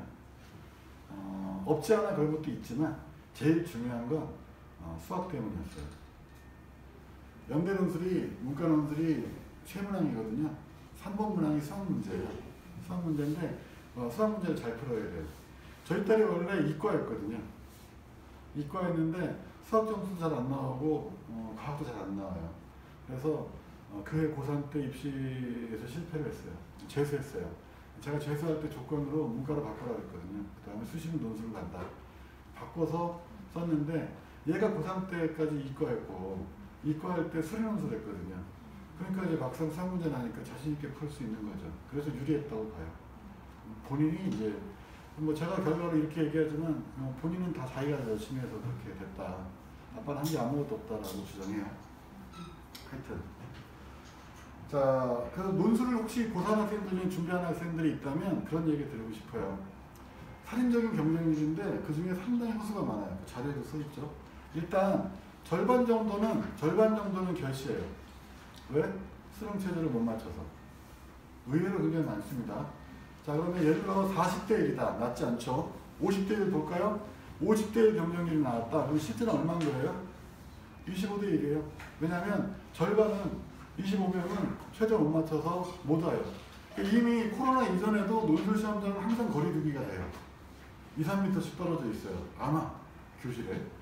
자, 그 다음에 그러면 25대 1이 됐잖아요. 그 중에 절반 이상은 그 시험장에서 원고지 처음 보는 애들이에요. 논술 쓰러 왔는데 그날 원고지 처음 접하는 애들이 절반 정도 돼요. 무슨 얘기냐면 과거에 비해서 최근 계속 시간이 지날수록 논술을 준비하는 학생들이 많이 줄었어요. 줄어들어요. 학생들이 논술을 부담스러워하잖아요. 많이 뽑지도 않고 하니까 모의고사도 잘 안 나오는데 이걸 또 뭐 시간을 투자해서 하기가 어렵죠. 재중반에는 논술을 정규 과목으로 채택하는 학원들이 많이 있거든요. 그래서 논술 합격자 중에 재수생들이 많아요. 반대로 생각하면 고3인데 수시를 준비한다. 그런데 문과든 이과든 논술을 생각해 볼 수 있죠. 학년 초부터 체계적으로 준비하는 학생들은 과거에 비해서 타율이 높아요. 잘 준비하면 충분히 해볼 수 있어요. 요즘은 1학년, 2학년 때부터 논술 준비하는 학생들은 거의 없고 저도 그럴 필요 없다고 생각해요. 문과랑 이과랑 좀 다르긴 한데 문과 같은 경우는 3월 이후에도 충분하고요. 이과 같은 경우는 또 마찬가지로 학년 초에 준비하면 좋은데 대개 이제 그런 학생들이 있어요. 9월 수시 쓰면서 쓸 게 없으니까 논술 쓰겠다. 쓰고 수능 이후에 보는 학교들 골라서 일주일 정도 열심히 하면 해볼 수 있을 거야. 그렇게 해서 붙는 학생이 없는 건 아니지만 1년 동안 충분히 준비한 학생들한테는 좀 불리하겠죠. 그래서 고등학교 3학년들은 오히려 일주일에 한 5-6시간 정도 투자해가지고 해보는 것도 방안이에요. 과거에 비해서는 많이 확률이 높아졌어요. 자, 학종 좀 보겠습니다. 학교생활 교육관에 보면 자, 교과, 비교과가 있고요. 지필고사 수행평가가 있고 수행평가 여기 중요하죠. 쭉 출결 큰 차이가 없고요. 창체, 그래서 자율, 동아리, 동사, 진로가 있는데 자, 수상 실적은 올해 고3만 들어가죠. 독서도 올해 고3은 도서명이랑 저자명은 들어가고 고1, 2는 이제 없어요. 자, 근데 동사는 코로나에서 다 의미가 없고요. 행특, 종합의견. 자, 이 중에 수행평가, 다음에 창체, 자율, 동아리, 진로활동, 교과 혜택. 특히 교과 혜택이 중요하죠. 자, 수행평가도 여러 가지 의미가 있는데 교과 혜택이 들어간다는 점이 가장 중요해요. 성적도 들어가지만. 그 다음에 이제 학종에서는 면접. 자, 면접은 서류 기반, 재수능 기반, MMI인데 이건 별로 안 중요하고 나중에 면접 준비할 때 보면 되고요. 어쨌든 이제 큰 틀은 올해까지 자기소개서가 있고 면접이 있는데 예년에 비해서 자기소개서 많이 줄어가고 있어요. 작년, 올해. 저는 개인적으로 자기소개서를 보는 학교가 있고 안 보는 학교가 있다면 학생 입장에서는 보는 학교에 지원하는 게 낫다고 생각해요. 자기를 어필할 수 있는 기회를 주는 거니까. 서류 내놓고 기다리는 것보다는 훨씬 더 적극적이죠. 자, 그리고 면접의 중요성이 굉장히 높아졌어요. 예년에 비해서. 실제로 작년 입시를 해봐도 면접에 따라서 당락이 좌우되는 경우가 굉장히 많아요. 면접 굉장히 중요합니다. 자, 그런데 면접을 준비한다고 1년 전, 2년 전부터 하기는 어렵잖아요. 기본적인 내용을 준비하는 게 좋다. 자, 학생부에는 무엇이 적혀 있나요? 자, 원래는 문제를 내고 하려고 했는데, 자, 학교생활 기록부에는 무엇이 적혀 있는가? 학생들 키워드는 이거 좀 적으세요. 성장이라고 할 수 있어요. 다시 얘기하면 학생부는 학생의 성장 기록이라고 말할 수 있어요. 이해되시죠? 무슨 말씀인지? 자, 학생이 고등학교 입학했는데 3년 동안 학교 생활을 했어요. 그 학교 생활 동안 어떤 변화가 있었는가가 기록되어야 된다는 거죠. 학생부 안에. 자, 자기소개서에서도 대비업 공통질문에 보면 다 그런 말이 들어가요. 배우고 느낀 점이라는 말이. 학교 생활을 하면서 자기주도 학습을 하면서 배우고 느낀 점이 무엇입니까? 자, 기억나는 활동 중에서 활동을 소개하고 그 활동을 통해서 배우고 느낀 점이 있다면 써주세요. 이렇게 물어보거든요. 즉, 그런 학습이 됐던 활동이 됐든 그 학습과 활동을 통해서 학생이 어떤 변화를 이뤘는가, 즉 얼만큼 성장했는가가 학생부에 기록돼야 돼요. 반대로 얘기하면 성장에 관련된 기록이 없으면 의미가 없다는 거예요.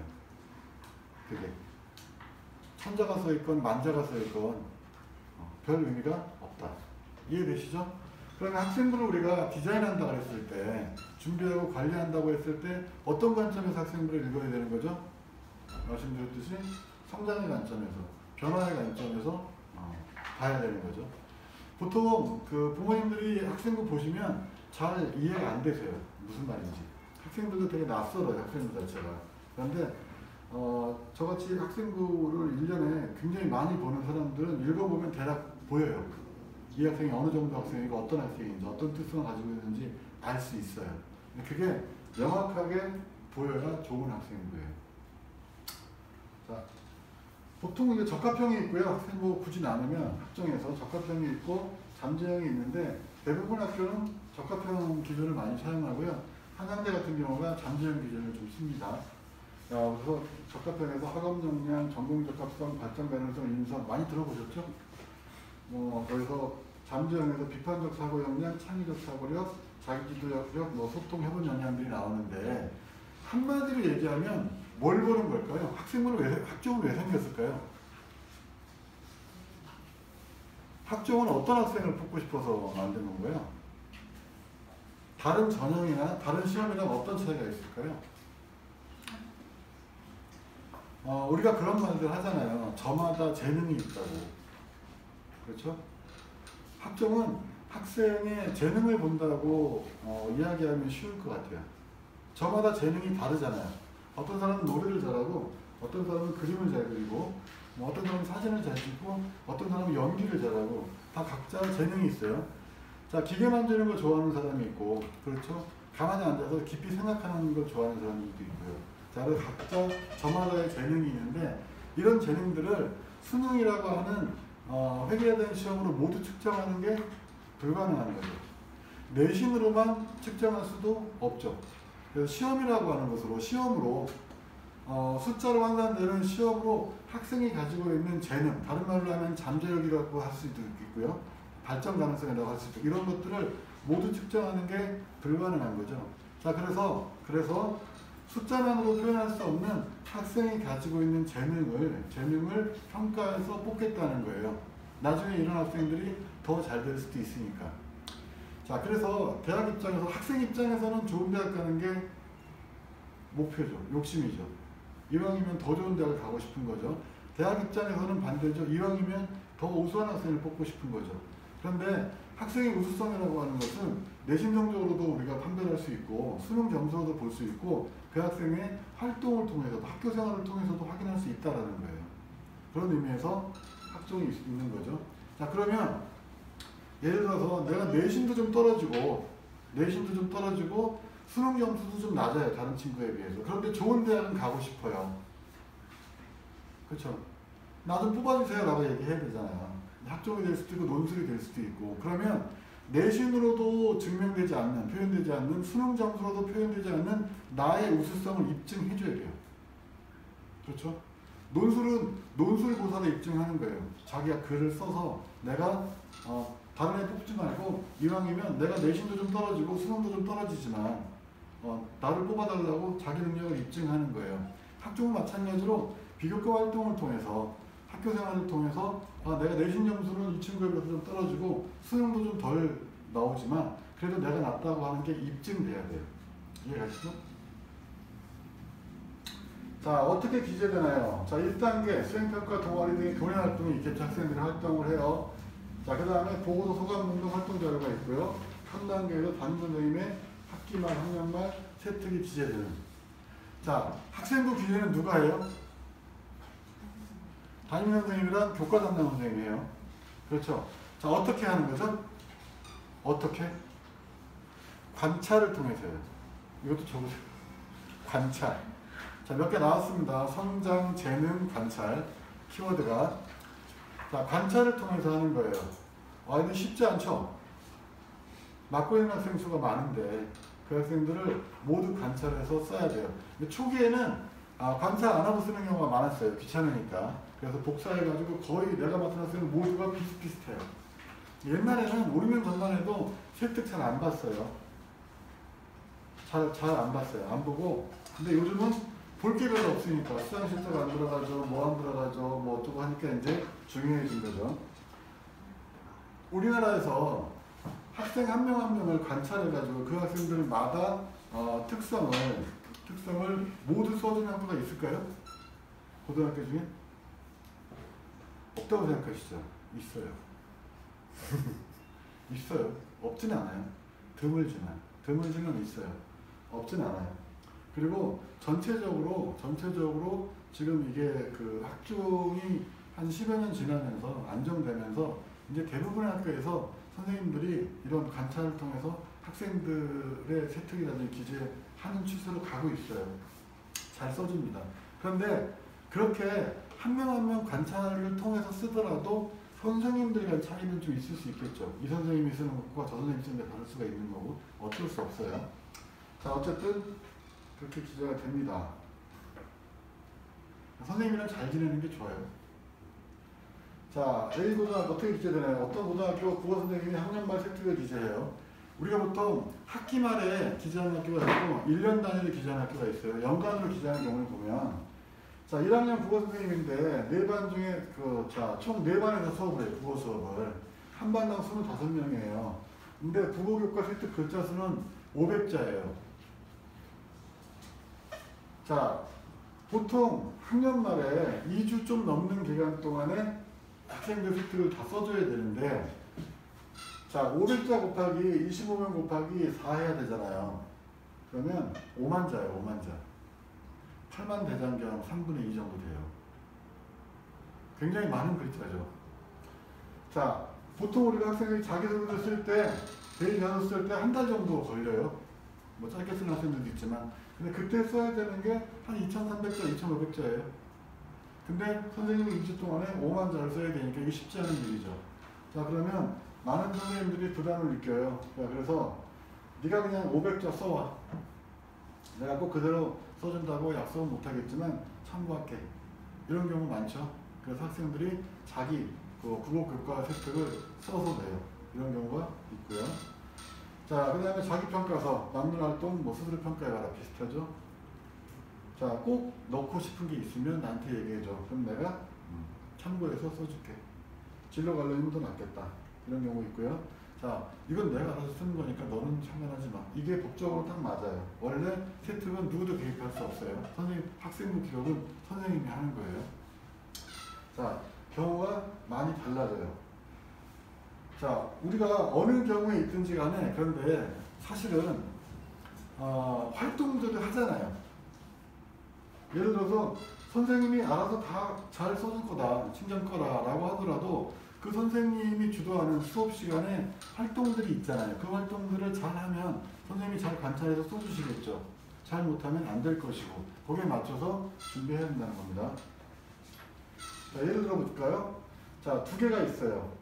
물리학 어떤 학생 기재 사항이고 2 학생이 있어요. 한번 읽어보세요. 한 1분 정도 시간 드릴게요. 왼쪽 먼저 보세요. 왼쪽 먼저. 같이 한번 볼까요? 유인물의 문제도 있습니다. 유인물이 있어요? 한번 보시죠. 이거 보시는 게 더 편하지 않으신가? 같이 읽어보시죠. 자, 물리학 개념학습에 있어 이해가 빠르고 핵심을 파악하는 능력이 우수하며 뛰어난 문제 해결 능력을 보임. 어때요?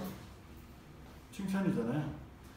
자, 화장품 관련 내용에 관심이 많아 자유주의 탐구 활동으로 화장품에 이용되는 물리학에 대한 보고서를 작성한. 화장품을 구성하는 물질의 크기를 나노 크기로 줄인 나노물체 화장품을 소개하며 다른 화장품과 비교할 때 가지는 장점을 설명한. 또한 화장품을 제조하는 과정에서 방사선을 이용하는 사례를 소개하며 화장품 연구에 이용되는 다양한 분야의 기술에 호기심을 가진. 물리학이 적용되는 사례 찾아보기 위해서 겨울철 스웨터를 벗을 때 쉽게 느끼는 마찰 전기를 소개하며 마찰 전기가 발생하는 원리를 탐구함. 순수한 반도체의 전기적 특성을 알아보고 불순물을 도핑하여 만든 P형 반도체와 N형 반도체를 접합시킨 다이오드의 동작 특성에 관해 탐구함. 물체 운동에서 포텐셜 에너지와 운동 에너지가 서로 전환되며 역학적 에너지가 일정하게 보존됨을 이해하고 이를 이용해 설명할 수 있는 현상으로 롤러코스터의 운동을 소개함. 어떤 것 같으세요? 이 정도 기재가 되면. 네? 어떤 것 같으세요? 보통 그냥 봤을 때는 괜찮아 보여요. 이 정도면 뭐 나쁘지 않네. 아니, 이것도 안 되는, 이 정도도 안 되는 기록도 되게 많아요. 현실적으로 보면 이 정도도 안 나오는. 드리고 싶은 말씀은 그래서 이 정도로는 학생이 어떤 학생인지 알 수 없어요. 평가가 안 돼요. 별 의미는 없어요. 모든 게 다르던데. 누가 말씀하세요? 자, 물리학 개념 학습에 있어 이해가 빠르고 핵심을 파악의 능력이 우수하며 뛰어난 문제 해결 능력을 보인다는 건 주관적인 평가잖아요. 여기는 근거가 나오지 않잖아요. 화장품 관련 내용이 많아요. 자, 나노 구조체 화장품을 소개했는데 다른 화장품과 비교할 때 가장 장점이 뭔지는 모르겠어요. 제조하는 과정에서 방사선, 방해문의 기술의 호기심을 가짐, 정도 얘를 소개하는 말인데 학생을 알 수는 없어요. 이 학생이 어떤 학생인지 모르겠어요. 이렇게만 야, 봐서. 근데 생기부 잘 써줬냐? 자, 여기서 뭘 좋은 얘기야. 저 죄송한데요. 뭐 일반고 전화 잘하니까 스트레스 받아 죽겠어.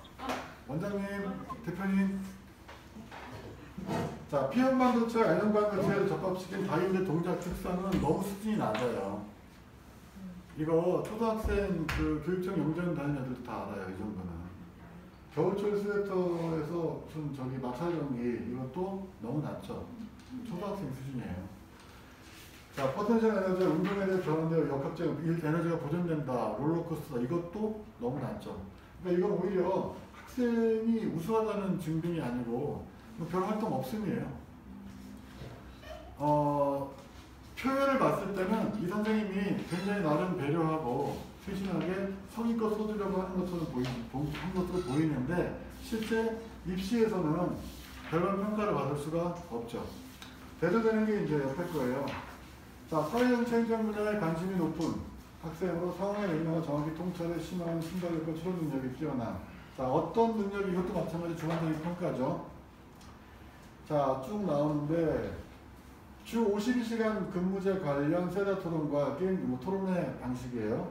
게임 중독의 W2의 질병 추가 관련 포럼, 퍼블릭 포럼 디베이트의 반대측 토론자로서 다양한 방면의 쟁점을 논리 정연하게 주장하였다.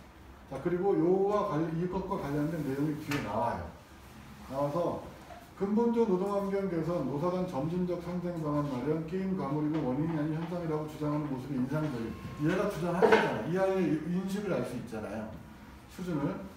자, 모의 국무회의 기획조정부 장관으로서 경제실적 GDP 성장률을 분석했다.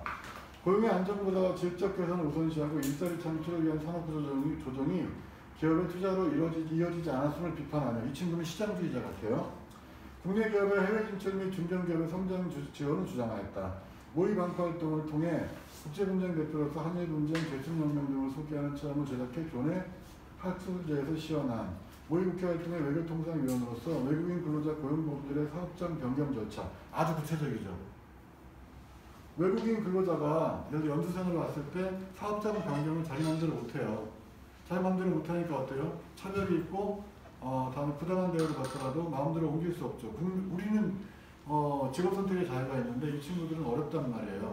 자, 문제가 있다. 구직자 선발 기준 교정을 요구하는 청원서를 작성했다. 이러면 이 학생이 어느 정도까지 소재의 활동을 했는지가 드러나잖아요. 이해 가시나요? 이렇게 기재되어야 한다. 활동도. 그 다음에 동아리 활동 같은 경우에 동아리 활동이 나왔으니까 동아리 활동 같은 경우에 예전에는 그 동아리 전체 활동이 중요했어요. 과학실험 동아리다. 그 동아리가 무슨 실험을 했나. 사실은 그 동아리에 속한 모든 애들이 같은 경험이잖아요. 그렇죠? 그럼 좋은 동아리 돌아가는 게 중요하잖아요. 그래서 그 경쟁이 치열하죠. 정규 동아리 중에서 애들이 선호하는 동아리, 내 진로에 맞는 동아리를 찾는 게 가장 중요한 문제였어요. 근데 요즘은 특히 코로나 시대 이후에는 개별 활동으로 바뀌어요. 동아리 전체 활동이 중요한 게 아니라 아까 뒤에 말씀드리겠지만 자율탐구 보고서를 쓸 수 있기 때문에 개인이 그 동아리 활동에서 가지는 관심, 활동이 더 중요해요. 넘어가겠습니다. 뒤에 나오네요. 이게 보통 학교에서 이 정도도 사실은 낮은 건 아니에요. 이 정도 나오는 것도 보통 이렇게 많이 쓰여진다는 것이고요. 저희가 같이 의논하고 준비하면 이 정도 수준까지는 가도록 해보겠다. 이런 내용입니다. 자, 평가 기준 아까 했으니까 넘어가겠습니다. 이것도 넘어가겠습니다. 자, 여기서 보면 이제 세특이죠. 한 학기 교과 성적에서 10에서 30% 정도 세특이 수행평가가 차지해요. 그 수행평가는 결과적으로는 지필고사의 마지막이죠. 지필은 잘 봤는데 수행 못 봐가지고 등급이 떨어진 학생들도 종종 있죠. 은근히 있어요. 자, 그래서 성적의 차원에서 중요하고 더욱 중요한 것은 수행평가가 세특 기재의 근거가 된다는 거예요. 단순히 점수로 환산되는 것이 아니라 활동 자체가 이 학생에 대한 평가가 이어지기 때문에 수행평가가 중요해요. 더 큰 문제는 수행평가 종류가 엄청 많아요. 이런 형태, 저런 형태 되게 많고, 그 다음에 어떤 학교마다 좀 사정이 많이 다르죠. 갑자기 주어지는 경우도 있고, 준비 없이 해야 되는 경우도 있고요. 그런데 어떻게 수행평가를 하는 게 좋을지 체계적으로 배우는 경우는 별로 없어요. 쭉 있고요. 자, 현장형 수행평가 해가지고 이렇게 줍니다. 1학년 1학기 수학과 주제별 심화 탐구 안내해가지고 이렇게 해서 평가는 어떻게 하겠다. 이렇게 주는 학교들도 있고요. 과제형도 있고요. 쪽지시험 보는 경우도 있고요. 자, 그런데 아까 학생들에서 자율탐구 활동 말씀드렸잖아요. 학생들이 자율적으로 주제 선정부터 보고서 작성까지 전 과정을 수행하는 1년의 활동을 할 수 있어요. 자기가. 자, 사교육 계획 없이 학교 내에서 학생 주도로 수행한 자율탐구 활동의 하나로 기재할 수 있음. 아주 심한 경우는 이거 안 받아주는 선생님들도 있긴 한데 대부분 다 받아주세요. 학생들이 가져오면. 이것은 이 자율탐구 활동은 창의적 체험활동, 창의적 체험활동, 자율활동, 동아리활동, 진로활동에 다 해당되고요. 그 다음에 교과별 세특에도 해당돼요. 과목별로. 그러니까 모든 과목에서 자율탐구 보고서를 쓸 수 있어요. 동아리 활동도 아까 마찬가지로 개인의 관심이 중요하다고 했잖아요. 본인이 쓸 수 있어요. 자, 그래서 이게 이제 자율주제 탐구 보고서의 예인데 이게 왜 중요하냐면요. 학생부 종합에서 가장 기본이 되는 키워드 중에 하나가 또 진로잖아요. 학생이 어느 과를 갈지, 어떤 전공을 정할지, 진로를 어떻게 할지. 그러면 진로와 관련된 탐구 과정이 필요하잖아요. 그렇죠? 그와 관련돼서 기본적으로는 교과별로 연결되는, 또 동아리 활동과 연결되는 활동들을 하도록 돼 있잖아요. 그런데 많은 학생들이, 대부분의 학생이라고 얘기해도 좋아요. 대부분의 학생들의 진로와 관련된 생각이 구체적이지 않아요. 자기 진로가 명확한 학생들도 있는데 그렇지 않은 학생들이 상당히 많아요. 구체적이다라고 하는 학생들도 굳이 따져보면, 내용을 들여다보면 그리 구체적이지 않은 경우가 많아요. 그냥 그림인 경우가 많아요. 그림책처럼. 예를 들어서 엔지니어가 되겠다. 나중에 내가 엔지니어가 되고 싶다. 그러면 무슨 과 가야 돼요? 여러 과가 있겠죠. 기계공학과도 갈 수 있고, 자동차공학과도 갈 수도 있고, 항공우주공학과도 갈 수 있죠. 엔지니어에 해당하는 것들. 그러면 막연하게 엔지니어가 아니라 어떤 분야의 엔지니어가 될지가 중요하잖아요. 있어야 되는 거죠. 자기 진로에 대한 심화 과정들이 필요해요. 그런데 마음속에 가지고 있는 그림이 너무나 추상적이니까 관심이 따라가지 못하는 거죠. 그러니까 단편적인 진로 관련된 탐구 보고서를 하더라도 단편적인 내용이 병렬적으로 나열되는 경우가 많아요. 이게 심화되어 가면서 관심과 호기심이 가지를 쳐나가야 되는데 그렇게 안 되는 경우들이 많습니다. 그래서 학생부 관련할 때 진로와 관련된 내용에서는 이게 단순하게 내가 뭐가 되고 싶다, 무슨 과를 가고 싶다로 끝나서는 안 돼요. 그런 관심들이 교과 세트, 다음에 자율활동, 진로활동 연결돼야 돼요. 독서까지. 자, 오늘 이제 마지막으로 학생부 디자인 플랜 소개해드린다고 했는데 방금까지 이제까지 말씀드린 내용들에 대해서 코칭해주는 프로그램이에요. 쉽게 얘기하면 예전에 스카이캐슬 있잖아요. 거기서 나오잖아요. 쌤, 뭐 어머니 저를 믿으셔야 합니다. 그 정도까지는 아니고요. 그런 건 아니고 비슷한 성격이라고 보셔도 이해하기 쉽게 말씀드릴 수 있을 것 같아요. 아까 제가 운동선수한테 폼이 중요하다고 말씀드렸잖아요. 그 폼을 봐주는 코치라고 생각하시면 될 것 같아요. 학생들은 잘 모를 것이고 어머님들은 아실 텐데 전 세계에서 골프 제일 잘 치는 사람이 누굽니까? 타이거 우즈죠. 우리가 아는 사람은. 타이거 우즈가 골프를 제일 잘 쳐요. 타이거 우즈는 코치가 있어요, 없어요? 없을까요? 혼자 칠까요? 타이거 우즈도 코치가 있어요. 코치랑 타이거 우즈랑 골프 치면 누가 이기죠? 당연히 타이거 우즈가 이기겠죠. 코치가 이기면 월급 받고 코치 안 할 거 아니에요. 대회 나와서 상금 타지. 자, 그런데 타이거 우즈도 코치가 있어요. 박태환이 그렇게 수영을 잘해도 코치가 있어요. 수영 감독이나 코치랑 같이 수영하면 박태환이 이기죠. 근데 코치가 있어요. 코치는 어떤 역할을 하는 거죠? 봐주는 역할을 해요. 봐주는. 가장 먼저 상태를 체크하고 폼을 봐주는 역할을 해요. 학생들한테 필요한, 학생을 봐주는 역할이 첫 번째고요. 그 다음에 필요한 어드바이스를 제공하는 게 프로그램의 기본 내용입니다. 오해하지 않으셔야 되는데 대신 해주는 건 없어요. 대필 프로그램은 아니에요. 선생님, 자율탐구 보고서 써야 되는데 주제를 뭘로 잡아야 될지 모르겠어요. 주제 좀 잡아주세요. 그렇게 얘기하면 안 잡아줘요. 어떻게 써야 할지 모르겠어요. 대신 안 써줘요. 같이 의논해 주는 거예요. 방향을 제시하고 의논하는 거예요. 자, 이것도 저희는 사교육 업체니까 교육의 일환이에요.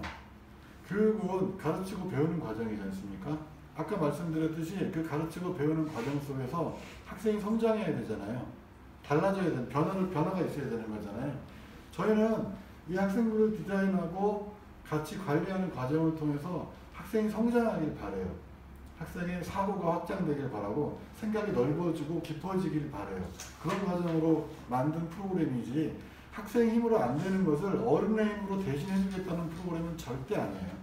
오해하지 않으셨으면 좋겠습니다.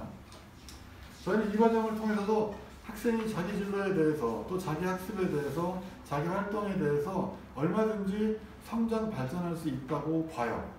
그런 점에서 큰 도움이 된다고 생각합니다. 자, 가장 먼저 학생들도 학생부 기재사항의 의미라든지 어떻게 기재해야 되는지 잘 몰라요. 가장 먼저는 오리엔테이션을 합니다. 제일 먼저 하면 학생부는 어떤 원리이고 어떤 취지이고 어떻게 기록된다는 내용을 교육을 해요. 자, 그 다음에 진단을 해요. 저희는 출발점 상담이라고 그래요. 자, 1학년이 됐든 2학년이 됐든 3학년이 됐든 제일 먼저 프로그램에 등록한 학생은 상담부터 합니다. 1대1 상담. 상담을 해서 아까 얘기했죠? 최근 모의고사 성적, 다음에 학생부를 가져오게 해요. 제일 먼저 모의고사 성적 분석하고요.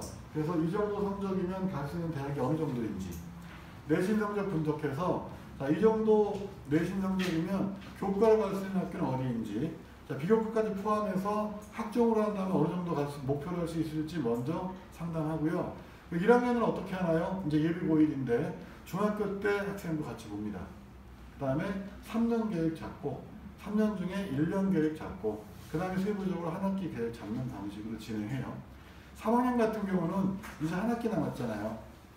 자, 한 학기 그냥 지나가면 지금까지 활동 긁어 모아서 그 중에 긍정적인 것도 뽑아서 자기소개서 쓰고 면접 준비해야 돼요. 그 중에 긍정적인 부분들이 평가되길 기대해야 되는 거죠. 한 학기 남았어요. 보완할 수 있는 시간이. 현재까지 학생부에서 내가 진로를 고려했을 때 보완할 수 있는 사항들이 있어요. 예전에는요. 한 3, 4년 전만 해도 3학년 1학기 때는 이미 늦었다고 보는 경우가 많았어요.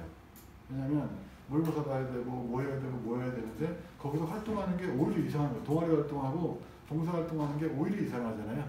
지금은 그렇지 않아요. 왜냐하면 세특이 중심이니까 3학년 때도 공부를 한다는 말이에요. 수업을 하고 수업 시간에 세특은 기재되고요. 자율탐구 보고서가 있기 때문에 본인이 자기를 어필할 수 있는 또는 자기 학생부에서 진로와 관련돼서 부족한 부분을 보완할 수 있는 시간은 충분해요. 한 학기 정도 시간이면. 자, 3학년 1학기까지 학생부가 반영되니까 2학기가 넘어가면 그때까지 골라가야 되는 거죠. 2학년은 이제 고등학교 생활 1년 했잖아요. 1년 기간에 대한 평가를 하고 다음 1년반에 대한 준비를 하는 거죠. 자, 그래서 학생부 진단 및 대입 상담을 하고요. 학생부는 평가를 해요. 자, 내신이건 모의고사건 학습도 상담해요. 자, 그러면 내가 취약한 과목이 있을 수 있잖아요. 국어가 됐든 영어가 됐든 수학이 됐든 과학이 됐든 사회가 됐든 취약한 영역에 대해서 문제가 뭔지, 원인이 어떤 건지, 그 다음에 해결책은 무엇인지, 어떤 노력을 해야 되는지 구체적으로 학생이랑 상담합니다. 어제 설명회할 때 어떤 어머니가 그런 질문을 하셨어요. 우리 자녀가 내신이 좀 모자란데 해볼 수 있겠나. 이제 2학년 올라간대요. 내신이 1학년 때까지 내신이 고정되는 거 아니죠? 그렇지 않나요?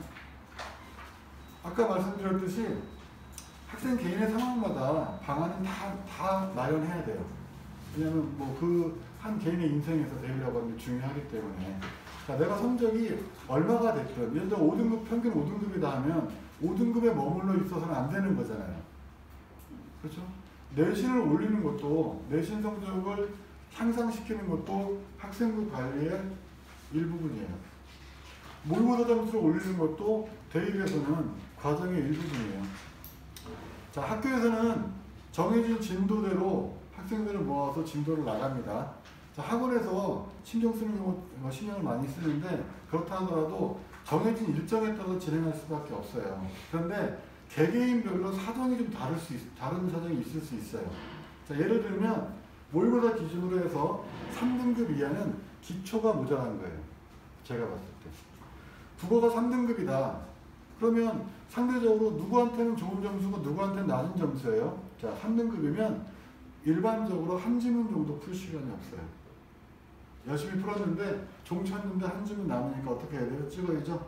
찍어서 틀리고 다음에 앞에서 맞고 틀리고 하면 한 3등급 정도 나와요. 2등급은 대충 맞고요. 1등급 중에 특히 거의 다 맞는 학생들은 다시 한번 한 지문 두 지문 다시 볼 시간이 남아요. 수학의 경우는 일반적으로 3등급이다 그러면 3, 4등급이다 그러면 어떤 문제가 나와도 대처를 못하는 영역이 하나 정도 있어요. 하위권으로 갈수록 그런 영역이 많아져요. 우리가 말하기 쉽게 수학이라고 얘기하지만 수학은 여러 개의 학문이 모여있는 거죠. 대수학이랑 기하학은 전혀 다른 거예요. 다른 학문이에요. 그러니까 대수를 할 때 방정식을 풀 때 쓰는 머리랑 사용하는 뇌랑 도형을 볼 때 쓰는 머리는 좀 달라요. 생각하는 사고방식이 달라야 되는 거거든요. 적응이 안 되기 때문에. 자, 그래서 수학 같은 경우는 취약 영역이 있을 수 있어요. 그 문제를 해결하지 않으면 등급을 올리기 쉽지 않아요. 그런데 예를 들어서 진도대로 나가는 데서는 어렵잖아요. 그러면 가우스 학원이라 그러면 여기 있는 학생 같으면 제가 대표님이나 원장님이나 교과 담당 선생님이랑 상의할 수 있죠. 이 학생이 이런 문제를 가지고 있으니 이 문제를 해결하기 위해서 어떻게 합시다. 미적분이 안 된다는데 2달 동안 투자해서 해결해 봅시다라고 얘기할 수 있잖아요. 학생이나 부모님이랑 같이 얘기할 수 있고. 자, 그런 게 대책이 됩니다. 자, 다음으로 계획을 잡아요. 학생부를 보완하고 계획을 잡기 위해서 학기별로. 옛날에는요, 몇 년 전까지만 해도 좀 오래 전에는 임팩트 있는 한 개의 기록을 가지고 대학을 갈 수 있었어요. 논문을 하나 쓰거나 어떤 애는 책을 쓰기도 했고요. 세계적인 논문을 써서 기재되기도 하고 뭐 방송에 나가기도 하고 상을 받기도 하고 이런 것들이 대학에 입학할 수 있는 좋은 근거가 됐는데 이제 그런 건 없어요. 다 안 되니까. 자, 세특이 가장 중심이 되기 때문에 어떻습니까? 학기별로, 학년별로, 학기별로 성실하게 체계적으로 기재를 해야 돼요. 퍼즐 그림 생각하시면 될 것 같아요.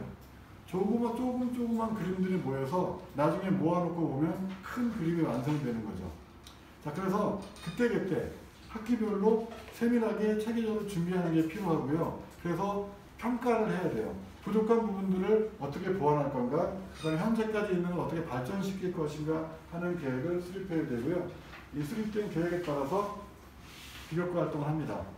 자, 그리고 첨삭하고 피드백을 주고요. 예를 들어 수행평가를 한다, 자율탐구 보고서를 쓴다 그러면 주제 선정부터 같이 의논해 줍니다. 그 전에 먼저 이제 로드맵을 그려야 되는 거겠죠. 진로를 고려해서. 그러고 난 다음에 같이 의논하고 주제를 선정하고 학생이 쓰면 쓴 내용에 대해서 저희가 첨삭해주고 피드백도 줍니다. 그래서 조금씩 더 발전할 수 있도록 하는 프로그램을 진행하고 있어요. 이건 뭐 다 드린 말씀이네요. 기타 대입과 관련된 교육 동영상이나 월간 교육 정보 같은 것도 드립니다. 이거는 이제 그림이에요. 저희가 하고 있는. 처음에 그 출발점 상담하고서 진단 보고서 이렇게 써서 레포트 드립니다. 다 분석해서. 이거는 실제로 진로 맞춤 수행평가 작성, 지도를 첨삭하는 거. 자, 매번 만나서 하기 힘들잖아요. 지역이 바로 코로나 상황이고 하니까 카톡으로도 하고요, 줌으로도 하고요. 쓸 수 있는 수단은 다 사용해서 하고요. 이게 뭐 첨삭 사례고요. 이런 식으로 합니다. 저희가 제공하는 영상이고요. 이건 뭐 제가 유튜브 동영상, 작년까지 머리가 하얗네요. 까매졌어요. 이렇게 진행하고요. 자, 마지막으로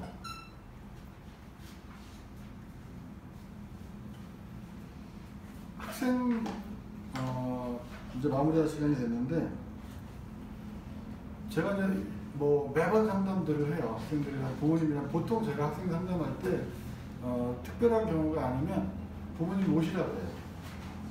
오시라고 해서 같이 상담하는 경우가 많아요. 두 가지 정도 말씀드리고 싶은데, 하나는 저희가 이제 이렇게 학원 대상으로 학원이랑 같이 프로그램을 진행하는데, 가우스 학원에 와서 여기 재원하는 학생, 재원생들 또는 뭐 이 지역에 있는 분들을 모시고 프로그램을 소개하고 이렇게 컨설팅을 진행하겠다라고 끝나는 건 아니에요. 그러니까 저희는 아까 제가 가우스 여기 포스터로 나와 있는데 가우스 학원과 SG 교육연구소가 만났다고 얘기하잖아요. 하나가 됐다고 보시는 게 더 맞을 것 같아요. 학원 입장에서는 입시상담센터가 생기는 거죠. 그렇게 놓고 보면. 저희가 프로그램 신청 학생들을 대상으로 해서 한 달에 2번 정도는 프로그램과 상관없이 일종의 이제 컨설팅 데이죠.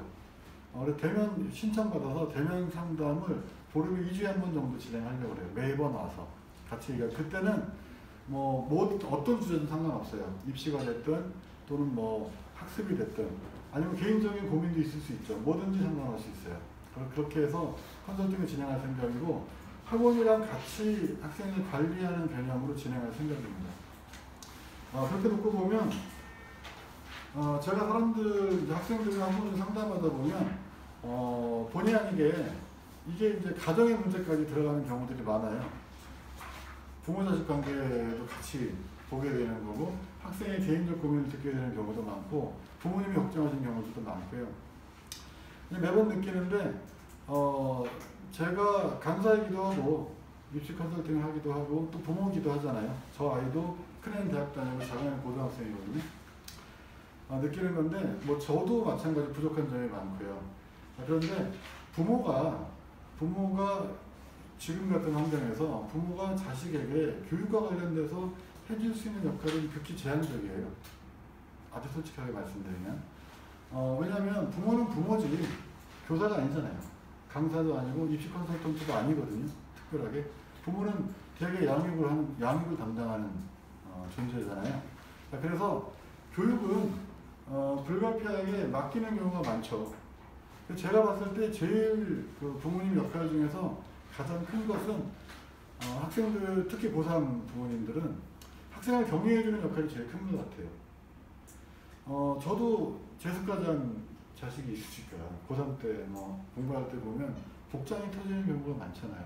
속이 끊어지고 답답하고. 근데 어떻게 할 방법이 없는 거죠. 실제로 아이한테 화를 내거나 잔소리를 하거나 어떤 지적을 하고 가르친다는 것조차 별 의미가 없어요. 제일 좋은 건 격려해 주는 거죠. 그리고 믿어주는 것. 학생이 가족들 또는 특히 부모님한테 신뢰받는 게 가장 중요한 것 같아요. 내가 신뢰받는다고 느끼는 것이. 그래서 끊임없이 애정을 주시고 격려해 주시고 믿어주시고, 그게 아이들한테는 제가 한 20년 보면서 느낀 가장 큰 결론인데, 아이들한테는 제일 큰 힘이고요. 신뢰받는 학생이, 사랑받는 학생이 배신하는 경우는 별로 없어요. 어떻게든 결과가 나오게 돼 있어요. 지금 당장 속이 터지더라도 뭐 결국 수험생 부모님들 다 돛닦는 과정이에요. 그래서 믿어주시고 최대한 격려해 주시고 그리고 같이 얘기를 해보면요. 부모님이 생각하는 것보다 아이들 생각보다는 굉장히 바람직해요. 알고 있는 것도 많고 분명한 경우들도 많고요. 그리고 부모님들이 생각하시는 것보다는 학생들이 자기 그 상황에 대해서 훨씬 더 마음 아파요. 고통스럽고 힘들어요. 그래서 최대한 격려해 주면 좋겠고 또 하나는 그러면 믿고 맡길 만한 학원이 됐든 또는 뭐가 그 기관이 됐든 찾아주시는 게 또 부모님 역할이라고 생각해요. 학생이 찾을 수 있는 시간과 정보력은 없으니까. 그런 의미에서 보면 제가 이동석 대표를 잘 아니까 가우스학원 정도 되면 제가 봤을 때는 이만한 학원도 찾기 힘들어요. 믿고 맡길 수 있는 학원이다. 여기 그 수학 전문인데 전체 교재가 다 자체 교재고 전 강의가 다 유튜브로 다 방송돼요. 이 정도 자신감 가지고 있는 학원이 그렇게 많지는 않아요. 오늘 설명회 들으시는 부모님들 끝내야 될 시간이 왔네요. 믿고 맡기시는 학원 하나 찾으셨다는 생각이 들고요. 그 다음에 저도 아까 말씀드렸듯이 한 20년 정도 입시 세계에서는 산전수전 공중전에 계류회장까지 한 사람인데 기본적으로는 모든 과정이 학생이 성장하고 발전하는 데 기여할 수 있어야 한다고 생각해요. 입시의 결과도 다 굉장히 중요한 것이지만 그게 이렇게 삶을 왜곡하면서 생활을 왜곡하면서 만들어져서는 안 되기 때문에 교육적 효과가 있어야 되는 것이고 이런 과정들을 통해서 학생이 생각을 좀 더 구체화하고 좀 깊게 사고력이 확장될 수 있도록 하는 과정이 중요하다고 봅니다. 그런 의미에서 이렇게 만나 뵌 것도 인연인데 이 인연이 좀 더 발전되고 확대되었으면 하는 생각입니다. 짧지 않은 시간 들어주셔서 감사드리고요. 지금 시간이 뒤로 프로그램이 있기 때문에 많지는 않은데 혹시 질문 있으시면 한두 분만 받고 마칠 겁니다. 없으신가요?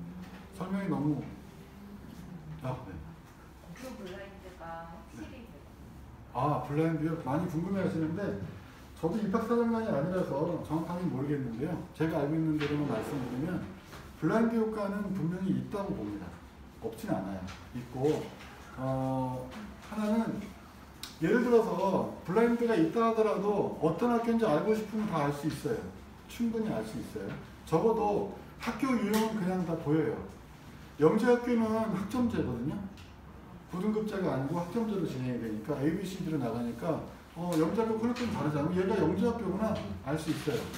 과학고 커리큘럼 좀 다르잖아요. 다른 학교랑. 과학고 당연히 알 수 있고요. 외고, 국제고, 그러니까 특목고인지 자사고인지 일반고인지는 유형은 금방 알 수 있어요. 학생부를 보면. 그 다음에 일반고다 하더라도 어느 지역에 어떤 학교인지를 찾을 수 있는 방법들은 많이 있어요. 그런데 학교들이 굳이 그렇게까지 해가지고 다 반영해서 하진 않는다. 정책이 시행되면 그 정책의 효과는 분명히 나타나거든요. 그래서 일단 기본적으로 블라인드 효과는 있다고 보는 게 맞습니다. 있습니다. 그래서 그게 악용되고 그렇게 생각하실 필요는 없어요. 이제 그 효과가 어떤 거냐? 저는 아까 말씀드린 대로 도시보다는 농촌이, 대도시보다는 작은 도시가, 그 다음에 특목 자사고보다는 일반고에 좀 더 유리하게 작용한다고 봅니다. 됐나요? 네, 이만 마치겠습니다. 고맙습니다.